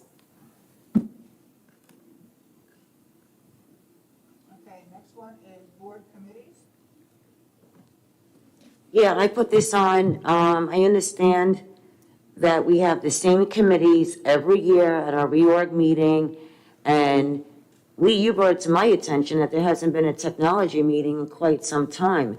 So why are we making appointments for certain committees that are not even meeting? So I had tasked the district clerk to give me an idea of what the other districts are doing as far as committees. So Jesse, were you able to give me somewhat of a comprehensive list? So far, of the ones that I reached out in the ISLIP cluster, I still have only heard back from 3. I will follow up again with the other clerks in the district. I have checked out some websites have more information than the others, so it's just hard to, not everyone has that information. So I will reach out to them again and get something to you guys by the end of the week. So do you have Satcham's committee list? Because I think they're usually. I don't have an updated list. I did email Allison a few months ago about it, and she said that they were discussing more, and she hasn't provided me if they ended up updating that or not. So I'll follow up with Allison and get that all to you guys by the end of the week. So Linda, when we, I know we've had 1 or 2 conversations about having board goals. And I believe having part of the board goals really rest on these committees, what comes out of them. You've been in education a long time. You've known that these last 8 years, at least you and I have been together, we have not really changed the reorg committees. I like to have some change up. I would like to change things around. Also provide more opportunity for our families, our parents, to get more involved. Something that it's not so redundant and something more appealing to get more community involvement. So I'm going to task you to task someone in your purview to come back with the board and bring back some committees that are not so redundant as like we've had in the past, and something that, again, would probably align more with your board goals, because these are future. Talk about the future of Connecticut. Maybe that should be a board committee. Actually, maybe, as I'm saying it, yes. Why don't we talk about having a committee, the future of Connecticut? And then we can probably put a mission statement or maybe something along the lines of what that would encumber. Weren't we supposed to be doing that anyway? I think we should. Well, we do. The board goals, the mission statement, But we we talked haven't done about them them. in a number of years. Yeah, well, I think by having the future of Connecticut Only I remember. would be part of a committee that whatever information comes out of that, I mean, we're floating almost a $50 million bond. So we need input from the community. Where do they see Connecticut in 5 or 10 or 15 years? Well, interesting. Do you want to see a declining enrollment, or do you want to bring in young families? You know, what people don't understand is, yes, we're dealing with children, and yes, that is the beautiful part of it, but the overall is we are a business, so we have to keep up our facilities. We have to be ranked adequately, so that when young families want to buy into Connecticut or they want to choose surrounding districts, we have to give them a reason why we are better than Satcham, we're better than Comac, and we're better than the rest. I want you young families to come here and start building your roots. And that is the message that you should be putting out there, that we're better than our neighboring districts, and start showing that. Absolutely. Because within a declining enrollment, what is that going to mean? Potentially closing buildings, potentially laying off staff. So if you're not proactive and trying to market and bring in young families to our community, this is only going to go downwards. So let's try to be proactive, not reactive, and find ways to market Connecticut as one of the best school districts on Long Island. Okay, I have one coming up. I'm going to start with Dean. Well, actually, I'll start with people I know. And they're talking about there'll be 25% less colleges in the not too distant future. And so I was just starting by saying, Dean, I know a lot of kids go to college for finance. What do we offer in finance? You'll see where I'm going with this. What do we offer in the high school for finance? So through our, we have probably one of the most robust business departments and offerings of most high schools. We offer roughly about 17 different courses through our business department for our high school students. So we have different tracks that our students can participate in. One of them is a finance sequence that they can take, where they take I think it's personal financial literacy, a Wall Street course. They take an accounting course, and it's a 4-course sequence that they can take starting either their freshman or sophomore year. In addition to that, we have the Business Academy, which we started numerous years ago, which gives a NOCTI certification for our students. And that Business Academy goes through a variety of different business courses, which ends in Virtual Enterprise, which is a competition-based course where kids develop their own businesses, business plans, business models. They market it, manage it, and then bring those to competition. So we have a very robust offering, and with a variety of different finance paths, including marketing in that as well. I'm going to ask, tell me about your coding class at the high school. Is there one? Is there more than one yet? Yeah, so over the past number of years, we've been building up our computer science program.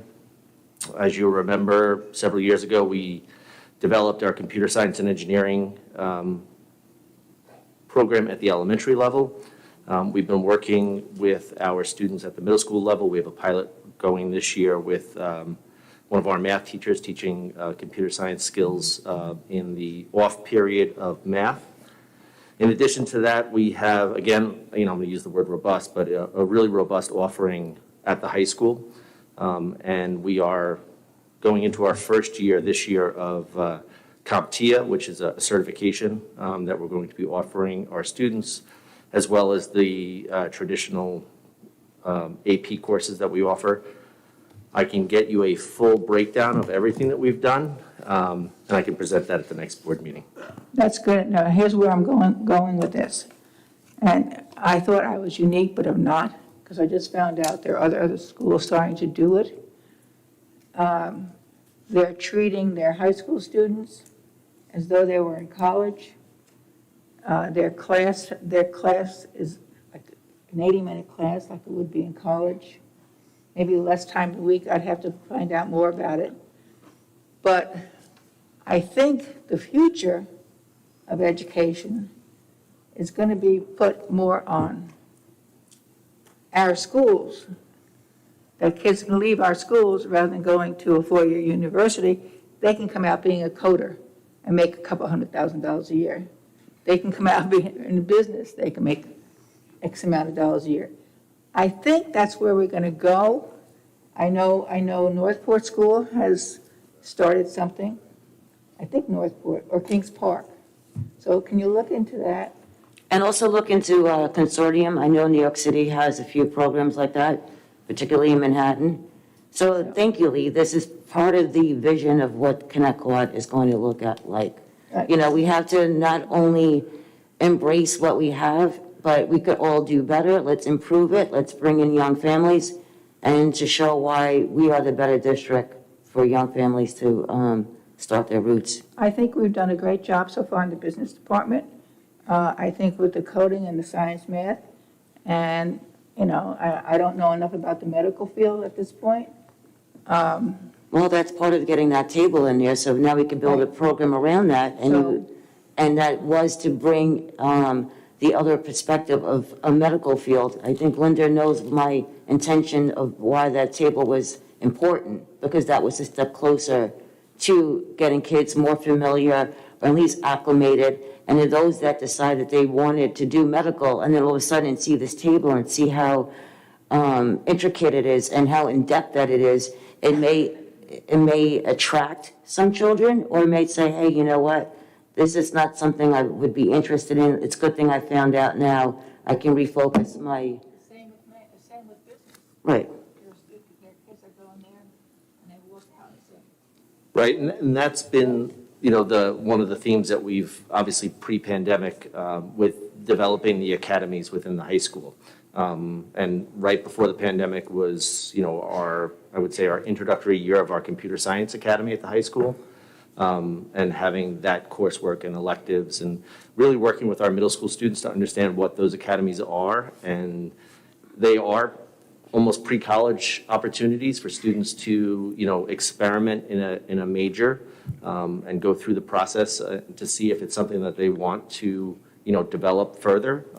And The certifications is something that we're continuously looking at, and as of right now, I think we're offering about 3 certifications that students can walk away with at graduation, and that's something that we're going to continue to expand along with our courses that are coordinated with the college level.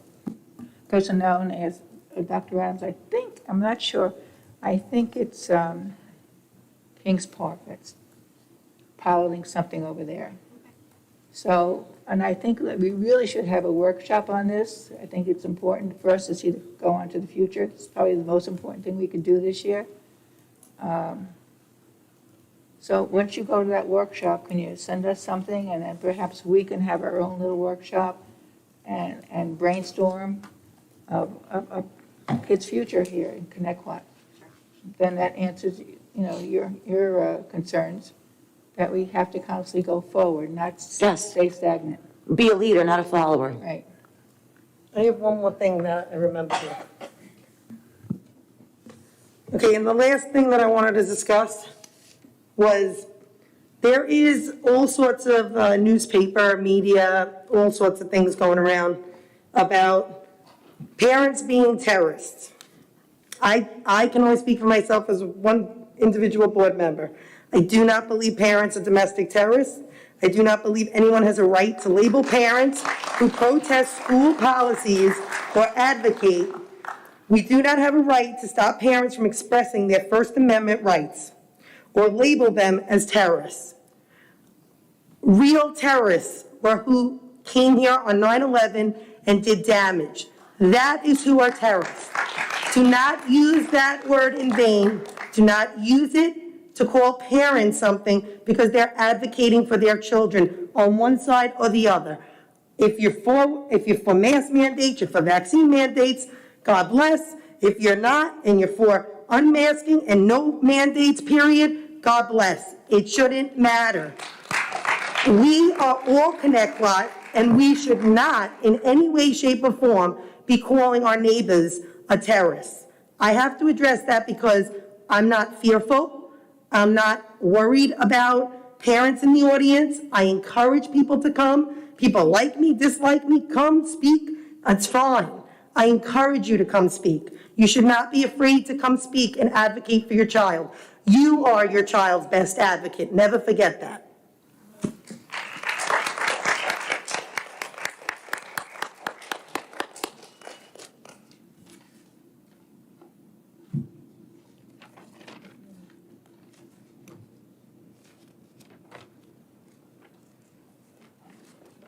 Public comment.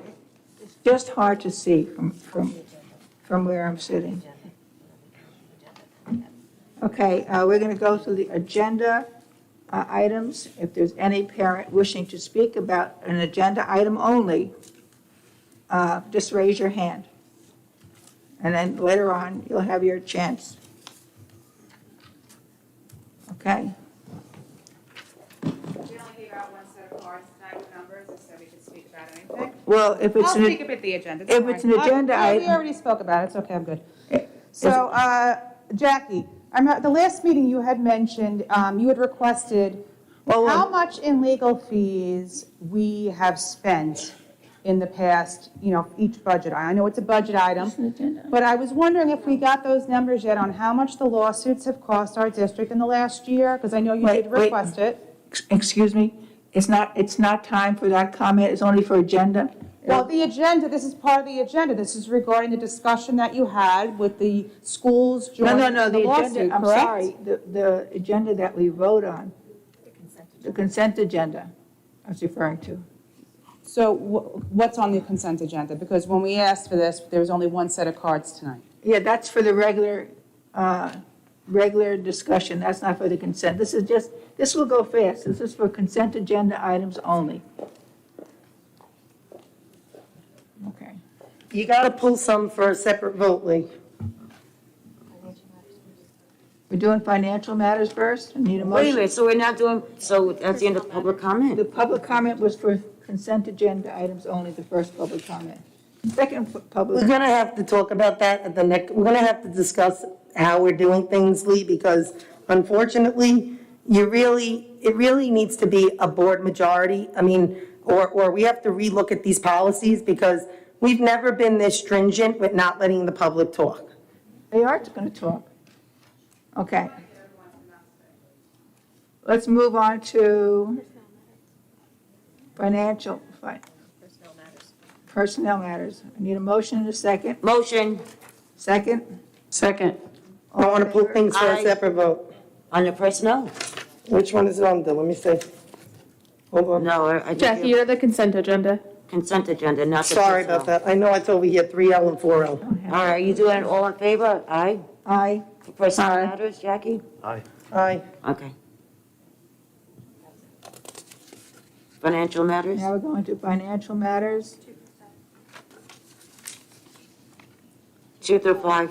Wait a second, I'm just going down here. 2 through 5, I need a motion. Motion. Second? Second. Any conversation? No. Okay, all in favor? Aye. Aye. Okay, well, now we're moving on to the consent agenda. Items 2 through 9. 11. 11 and 9 is amended. And Jackie, you wanted to pull one or not? Take a motion. I want to pull 3L and Wait, she's gotta 4L. do a motion first. Motion for which one? You have to take a motion and have the discussion. I'll motion. We need a motion to pull the items for Yeah, a so separate take a vote. motion. No, you do not need a motion to pull for a separate vote. It's a right of any board member to pull if it's part of a consent agenda. So there's no vote needed for that. But you need a motion to open the consent agenda, and then you can have discussion. Yes. Yes. Okay, All right. I have a motion, do I have a second? Second. All in favor? Aye. No, now you can have your discussion, and then you can do the all in Okay, favor. so the discussion, do anyone want to discuss any of these? I think Jackie had a question or a pull. I'm pulling 3L and 4L. Okay. Okay, so now I need a If it's part motion of the to discussion, this is approve. the discussion. Okay, it's part of the discussion. I just had to ask the attorney. So you want to go first, Lee? You want me to just discuss why I'm pulling 3L and 4L? Let me just approve everything else, so it's Okay, go ahead. confusing. I need a motion to approve. We have the motion. Okay, all in favor for items 2, 5, 6, 7, 8, 9, and 10, and 11? All in favor? Aye. Aye. Aye. Okay, now we're going back to 3. And we need a vote for that. We need discussion. I'll motion. Second? Second. Okay, discussion? Okay, 3L and 4L. Why are you saying L? Agreements for, yes, you can say what they are. Okay. Okay, 3L is employee agreement, assistant superintendent for the curriculum and instruction. And 4L is employee agreement, assistant to the superintendent.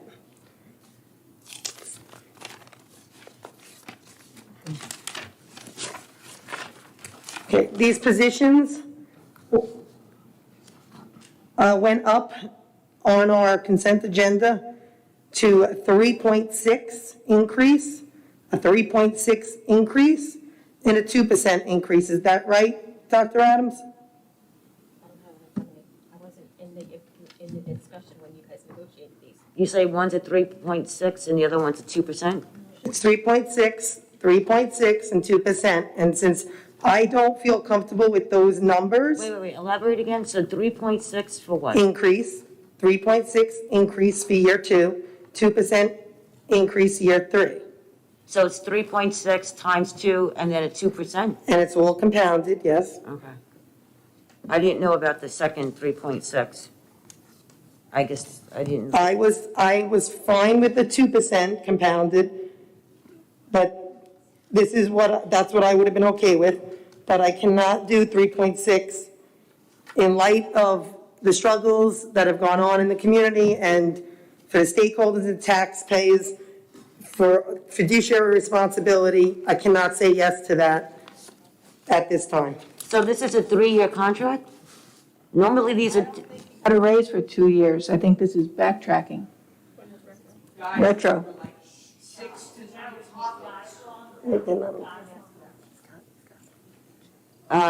So wait a minute, is this a 3-year contract? It's a retro. Can I clarify that? Yes.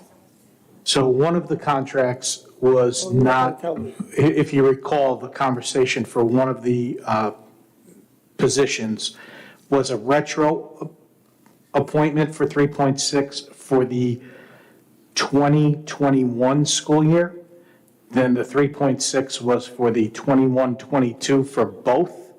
And then the third year that is really now the second year, next year, is a 2% increase for both contracts. So there was only one of the two contracts that had a retro appointment of 3.6 in the 2021 school year. Okay, I need a motion. Wait, hold on, I just was asking Lisa what I could say, because I don't want to, I'm teetering. I understand what you're saying, Reza, I appreciate it, and like I said, but my only issue is it's a high number in these times, and I personally can't vote yes to that. I'm trying to look out for the taxpayers and do my fiduciary responsibility and be fiscally responsible with the numbers. I'm not saying anything about giving raises. I'm always for, doing what's right, but like I said, I was for 2%. I just don't feel comfortable with giving a 3.6 and then making comments that we have people that, positions that are of much, much lesser salary positions, and we're not even looking at those kind of percentages. So I just have to do what I feel comfortable with. Like I said a long time ago, I'm for doing the right thing, but I have to look at it, and I thought when it came across my desk at 2%, it was right, and I stood by that, because 2% compounded was still a nice, in my opinion, but I can't do a 3.6. Okay, so now I need a motion. All in favor? All in favor for 3 and 4? For 3 only. 3 only. I'm a no. I am, That's one person. I understand that. The only thing is that we're in contract negotiations with one and soon to be with many others. And I think in light of today's conversation, it kind of gave me a broader scope. I'm gonna vote no. Brian? I'm a yes. Marisol? I'm a yes. I'm a yes. Okay, now we need approval for number 4. Motion and a second for number 4. Motion and a second. A motion. Would someone want a second? Second. All in favor? No. Is that the same thing? That's the 4. I'm a no. For the same reason I stated before, 3.6 is a high number.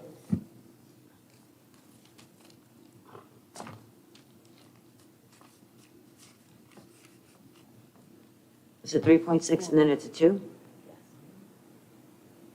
I'm a yes. I am also a yes. Okay, so you guys don't need my vote. I'm a no. I'm a no.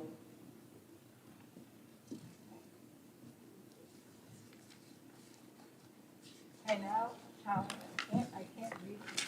You want to read it? I can't see it.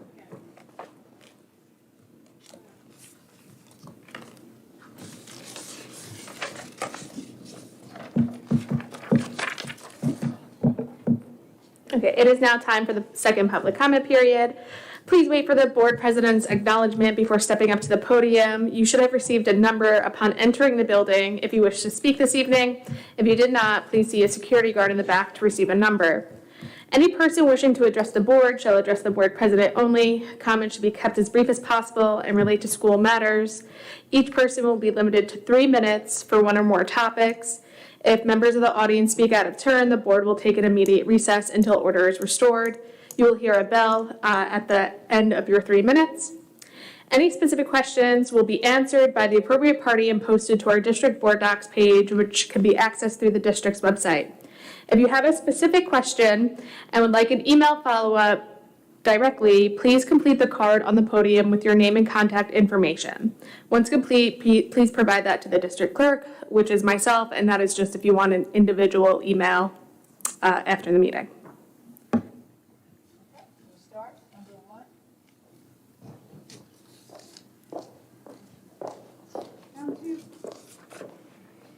Hi, so last meeting, it was asked by Ms. Furno to have the financials for how much the lawsuits and legal fees were for our district in the past at least year or in the last couple of years. Has that information been given out to the board yet?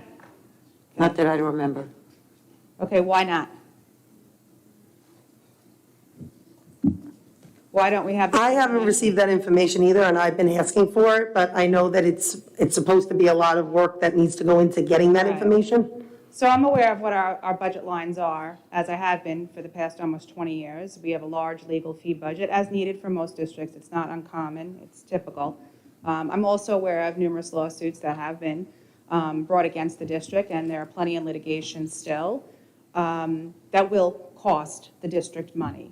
I would like to say that in regards to the joining in the lawsuit with the other districts, while technically, yes, if something did pass, it is entirely possible it would benefit every district, or it may not. But here's the thing. It might cost us $20,000 to $100,000, which is no small change. And as a taxpayer, believe me, I feel that in my pocket every single time I get that tax bill. However, sometimes you have to take a little bit of risk.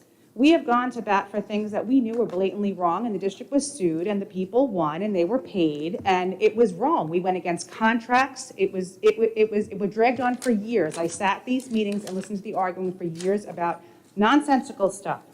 This involves our children, and it is not a pro or anti-mask mandate. I definitely agree with Ms. Furno on it, that this is a much bigger issue. Oversight is extremely important. Overreach is not wanted. We often talk about how Connecticut knows our community. We like to hire people back into our community. We have a certain culture here like every single community has. We see the hashtag constantly Connecticut leads. Connecticut needs to lead in this. We need to join in. We need to show that we are genuinely standing up for our community and for our families, and most importantly, for our children. Because that's what this is all about at the end of the day. It doesn't matter all the other stuff. These are the children that we need to protect. And regardless of how you feel about a vaccine or how you feel about a mask, at the end of the day, it's not going to stop there. We watched this with the religious exemptions being taken away a couple of years ago. 26,000 students left the schools. We have declining enrollment as it is. And there are a lot of other issues that are facing districts in general, financially as well as educationally. And in order to stay on top of that, we need to have our local control. It is extremely important. You don't want somebody making decisions. I'm sure none of you would like somebody making decisions for you that lives 12 states away and decides what's best for you in your town. That doesn't make sense. It's the same thing with our children. We don't need somebody coming in who knows nothing about our district and our children and making the decisions. So for me, I would support our district joining the lawsuit, showing that Connecticut does in fact lead. Thank you.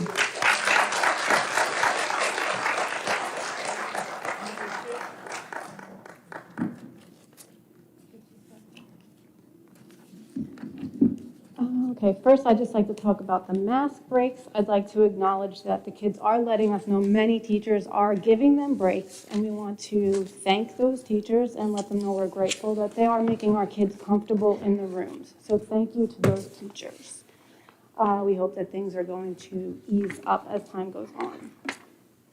Second, out of that grant money, somewhere around $8 million for COVID reasons, I still don't understand why the district cannot offer a virtual option. Maybe hire a couple of teachers that are dedicated just to that, can maybe assist with the teachers who are dealing with kids in quarantine right now. And I believe you just gave out a bunch of certificates for teachers and staff that we're trained in new platforms for that. So I'm still advocating for that. Thank you. Thank you. Number 3.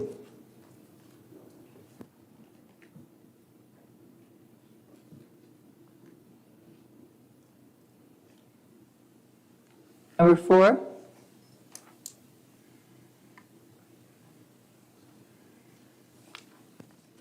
Number 5.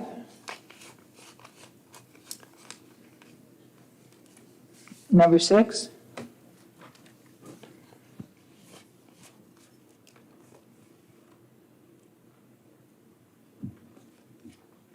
I feel like I have some very important things to talk about, not only with you guys, but also with the audience. First, I'm just going to say this. If you guys do care about the children's, psychological health, physical health, whatever, it doesn't matter. If you care for the children, you will join the lawsuit. Because, well, here's the thing. Do not hesitate too much on a choice. Because I remember making a mistake like that. And the opportunity slipped. Because when you hesitate for too long, that opportunity is going to go. It won't wait for you. I'm not saying jump immediately at it, but I'm saying do not hesitate for too long. Really just, give me 1 second.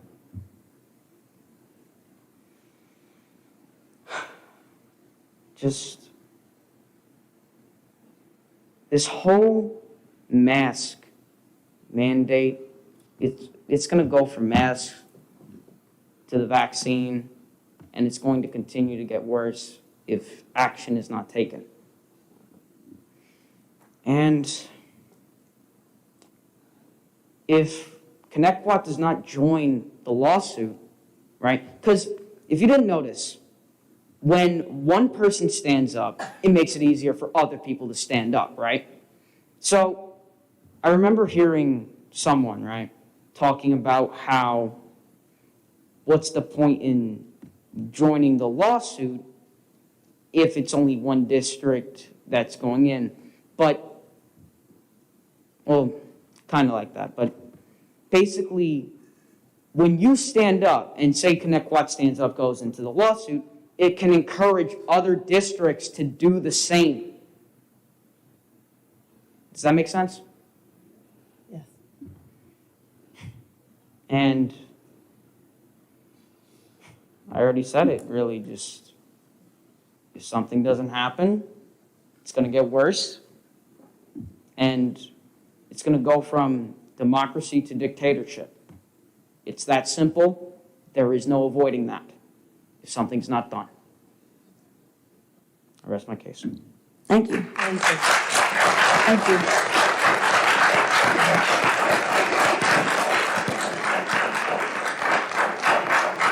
you. Number 7.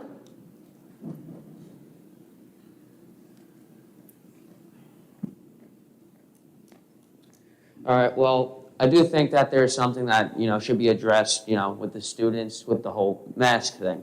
Just walking around this, area, when I had to go to the bathroom, I could see that there's a very loose law when it comes to, you have to have your mask up. I saw security guards out there, and they weren't wearing their mask, or they had it on their mouth, and that's going against, everything that you guys are saying. And it's just, there needs to be a firm line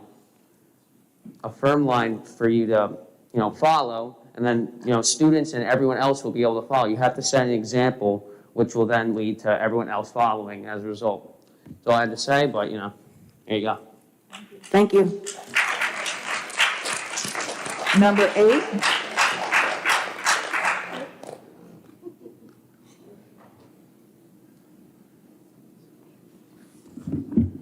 Good evening. The first thing I'd like to say is I'm sorry to say I do like some of you, but I found all of you to be disgusting. The last meeting we came to, that I was able to attend, You had us here trying to implore you not to go with the mask mandates. And you already had it decided. You had the bulletins up already. I find that despicable that you led us to believe that our public comment had any impact on you. You already made the decision. In the back room, you already knew that you were going to mandate the masks. And for having us to sit here to think that we have a choice and have a voice was despicable. Despicable. And now, to correct the misinformation that was given out. According to the NYCRR, which is the Department of Health is operating under, which you guys have no idea that the Department of Health is not even elected officials, and you are willing to give them all the power to tell you what to do with your district.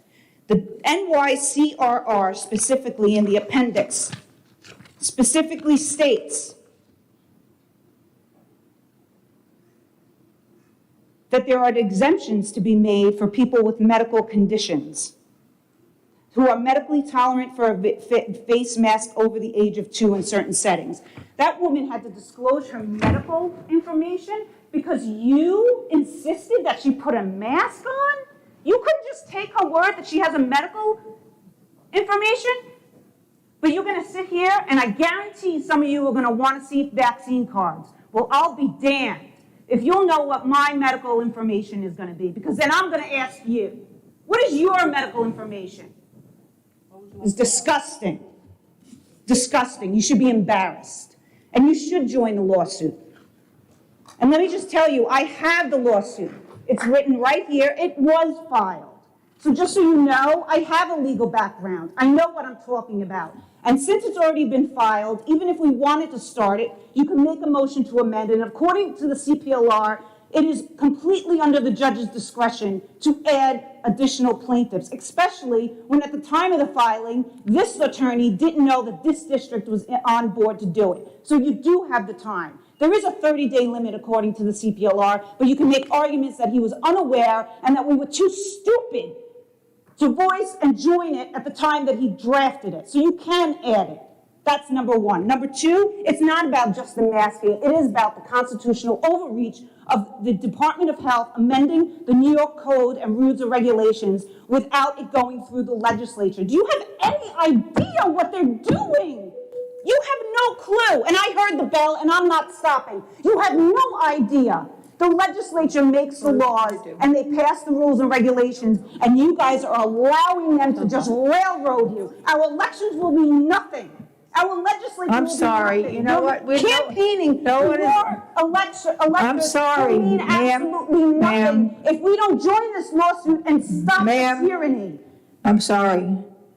Your time is up. We let you go over a little bit, but this is... You know what? This is Ms. Kennedy, I know you're not listening to me, not a word. Your mind is made up, and I'm telling you right now, I don't know why anyone wouldn't take a free consultation from the attorney so he can tell you exactly what's in the lawsuit. And I know you already made your decision. You should have to live with yourself along with anyone else who's willing to give in to this. And I don't even want to hear anything else about any of the decision. Number 9.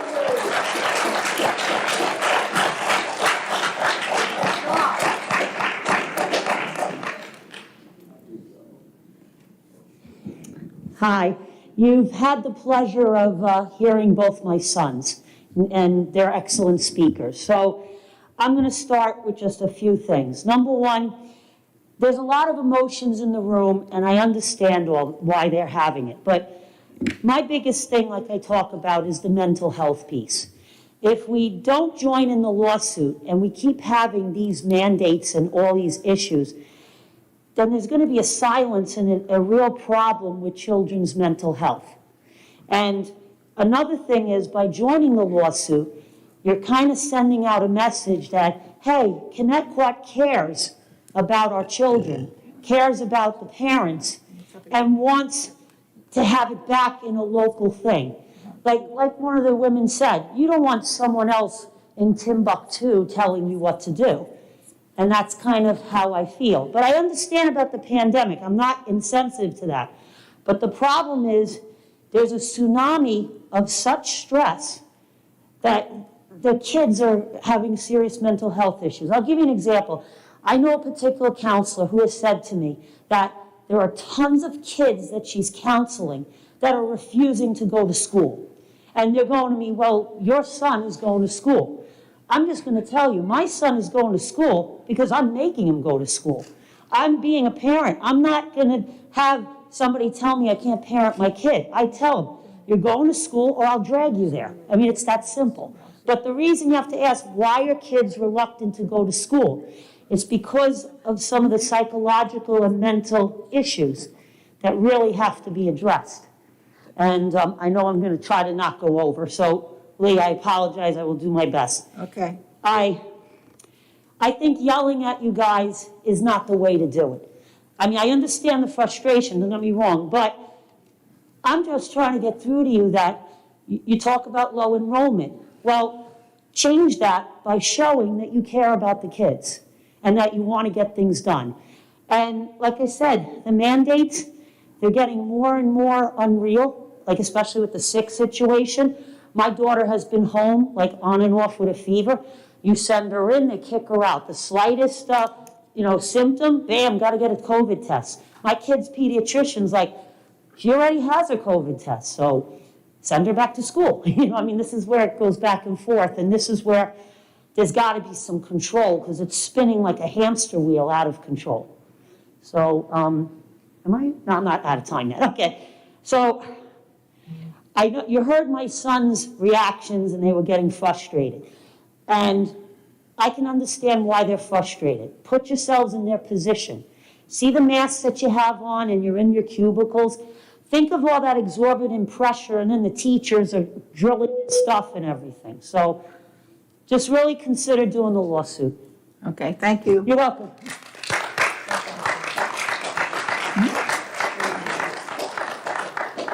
Number 10? 11?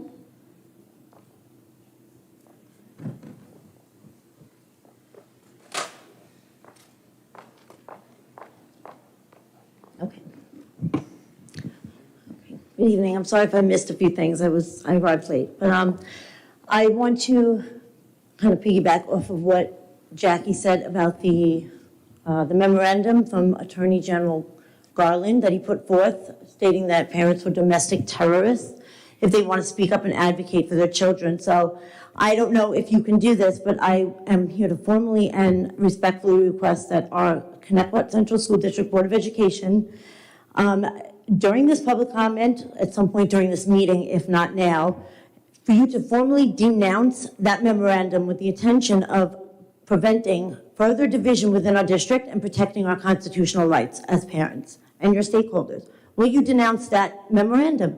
Will you do that publicly for us now? I would. I would. I did not see it. I didn't read it. So I would have to read it first before I can make a commitment. Can you please look into this and denounce it? Because we don't need any more division within our community. We have enough. Can you forward that to me so I can forward it to the board? What's that? It's me. Oh, I'm sorry. I know, it's hard to say, but can you forward that to me so I can forward it to the board so they can all have a Yes. chance to read it? Absolutely. Thank you. Thank you. Aren't these things not supposed to do anything? Like, what's the point in having them? You know what? She asked us to read it. I'm just saying, Lee, I don't know why we have these up. You guys told me that these things do nothing. I was told these do nothing, that they do worse than that. Well, I don't have mine up because I think it's absolutely ludicrous. Thank you. Because I can see you. I can see you at least. Okay. So the second thing I want to discuss is I did hear that you were finally going to do a survey after I put one out as a parent, and I stated it did not come from the district. But I would like to ask you that when you do the survey to please not slant the questions. In the past, we have received surveys, and forgive me, I don't remember the details. All I know is there was something along the lines of, do you want to send your child to school without a mask, or do you want to get everybody sick? It has to be black and white. Do you want to join the lawsuit or no? Do you want the kids to have mask mandated or no? So please do not slant these questions. The other thing I would like to discuss is a little bit more about the lawsuit. as far as, just to kind of go off of what other people were saying, that it is fighting a mask mandate, but eventually it's going to fight for a vaccine mandate in anything, because this was unconstitutional. The whole thing was unconstitutional. And it will set a precedent if we join this lawsuit, if we win this lawsuit, that they're not up in Albany making health decisions for our children, but that we can. And it doesn't matter. Right now, it's the mask. It's going to be the vaccines. In another year or two, who knows what it'll be? We don't know, but they'll mandate whatever they want, and we have to do it. You need to get your control back, local control back, so that we can make decisions as parents. And you know what? For you to make decisions, too, as people in the district. Decide for your own community without them deciding up in Albany.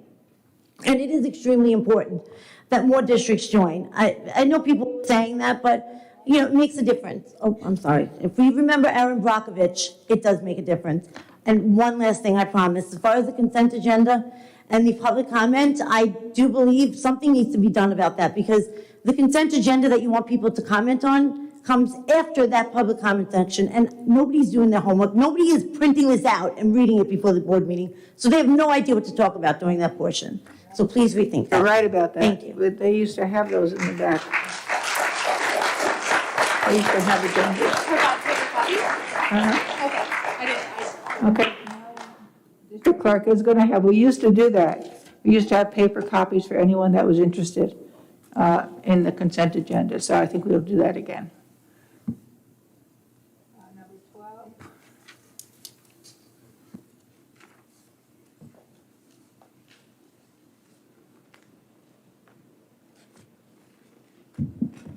Good evening. Thank you for your service. The news has had a great deal of information coming out about the company called Panorama, I believe, and critical race theory. So I was asking you a question. Does the school district have any contracts with the company Panorama that you're aware of? No, we don't. Because they're in about tens of thousands. Is there any anticipation that you are looking to do that? No. Okay. Final question. Critical race theory is clearly a hot button, and it's now thrown under different names. Does the school district teach critical race theory in any shape or form? No. Thank you very much.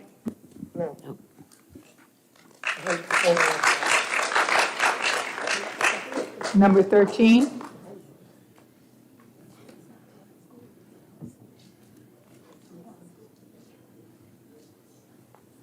Hi. Well, just all this about the lawsuit again. I'm trying to think in my head how many meetings and time on this with all the school business that needs to be done. Instead, we're talking about constitutional rights and all of that very important stuff, but not school board stuff. Do a lawsuit, whoever you need to do, get your own attorneys. I don't feel the school board should be anybody's place for, to come and fight your battles with the governor or whoever else. So that's my opinion on that. We spoke earlier, I think you brought up about the armed guards, transparency. When you talk about that stuff, you have to be consistent about the transparency. There was many areas of that whole armed guard situation that was, some people up here fought tooth and nail to keep some of those facts hidden in the budget, in the security lines and what. So the whole transparency thing is getting a little carried away now. I hear you talking about surveys for this with lawsuits and stuff. Again, armed guards, how many emails begged a survey? No, they're not reliable, they're not reliable. Now suddenly they're reliable and they're good for this. Why is that? Can anybody answer why it's reliable here and not somewhere else? We can't answer questions right now, but if you want to answer in writing, it depends upon the question you're asking. Well, to me, it's a lot of talk about power and giving the board power. You're not up here for a reason of power. You're up here to educate our kids in the best way you can and spend our money in the best way you can. Take your personal lawsuits and agendas and politics to the political people, not your school board. this, bringing in attorneys to speak to people, and because it's facts according to who? According to the guy who's looking for your business? To trying to get the money out of you, to join lawsuits and everything else that people are dropping out of? How about we get on to the business of school and these kids? And these fights are very valid fights. I'm not saying one way or the other. I'm saying this time is being taken away from our kids. Our kids, and what you guys are all very qualified and smart to do to get them educated and all this other stuff. Not sitting around meeting after meeting and hours after hours doing this argument. It's not a school board argument. Go somewhere else, take it up somewhere else.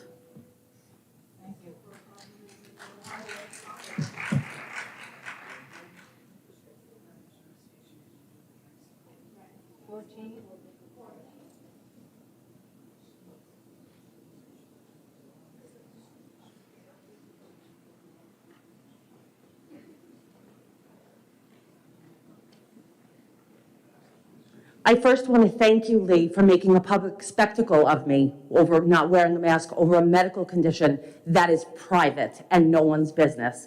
I'm here to fight for my Wait a second. I didn't mean for you to have to put yours on. I was referring to other people. Once you said you had a medical condition. You didn't say it was okay. I just let it go. You didn't let it go because I was forced to put a mask on. No, So- I was referring to other people in the audience. If you that's chose to okay. do it. But the fact that I had to get up and stand up and tell you that I have a medical condition is nobody's business. No one's. When you come to a meeting, you should just tell one of the security guards. I did tell the security guard that, but yet you stopped the meeting because I wasn't wearing a mask and because we weren't wearing a mask. You stopped the meeting. I told the security guard. He left me alone. You continued. I am up here fighting for my 4.5-year-old daughter, who I did not enroll in pre-K because of this mask mandate. I want to leave New York because of everything that is going on. Who is fighting for our children? If we can't fight for our kids, who is? Every single one of these mandates is a direct violation of the Nuremberg Code. Does anyone remember the Nuremberg Code?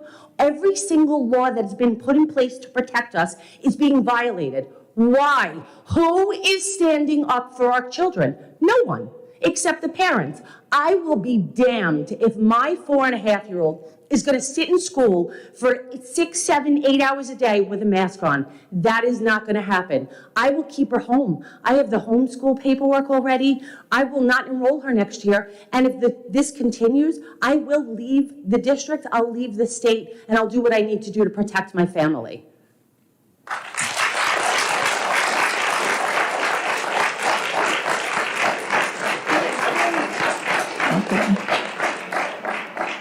That was the last person that came up, so at this moment, I'd like to make a motion to adjourn.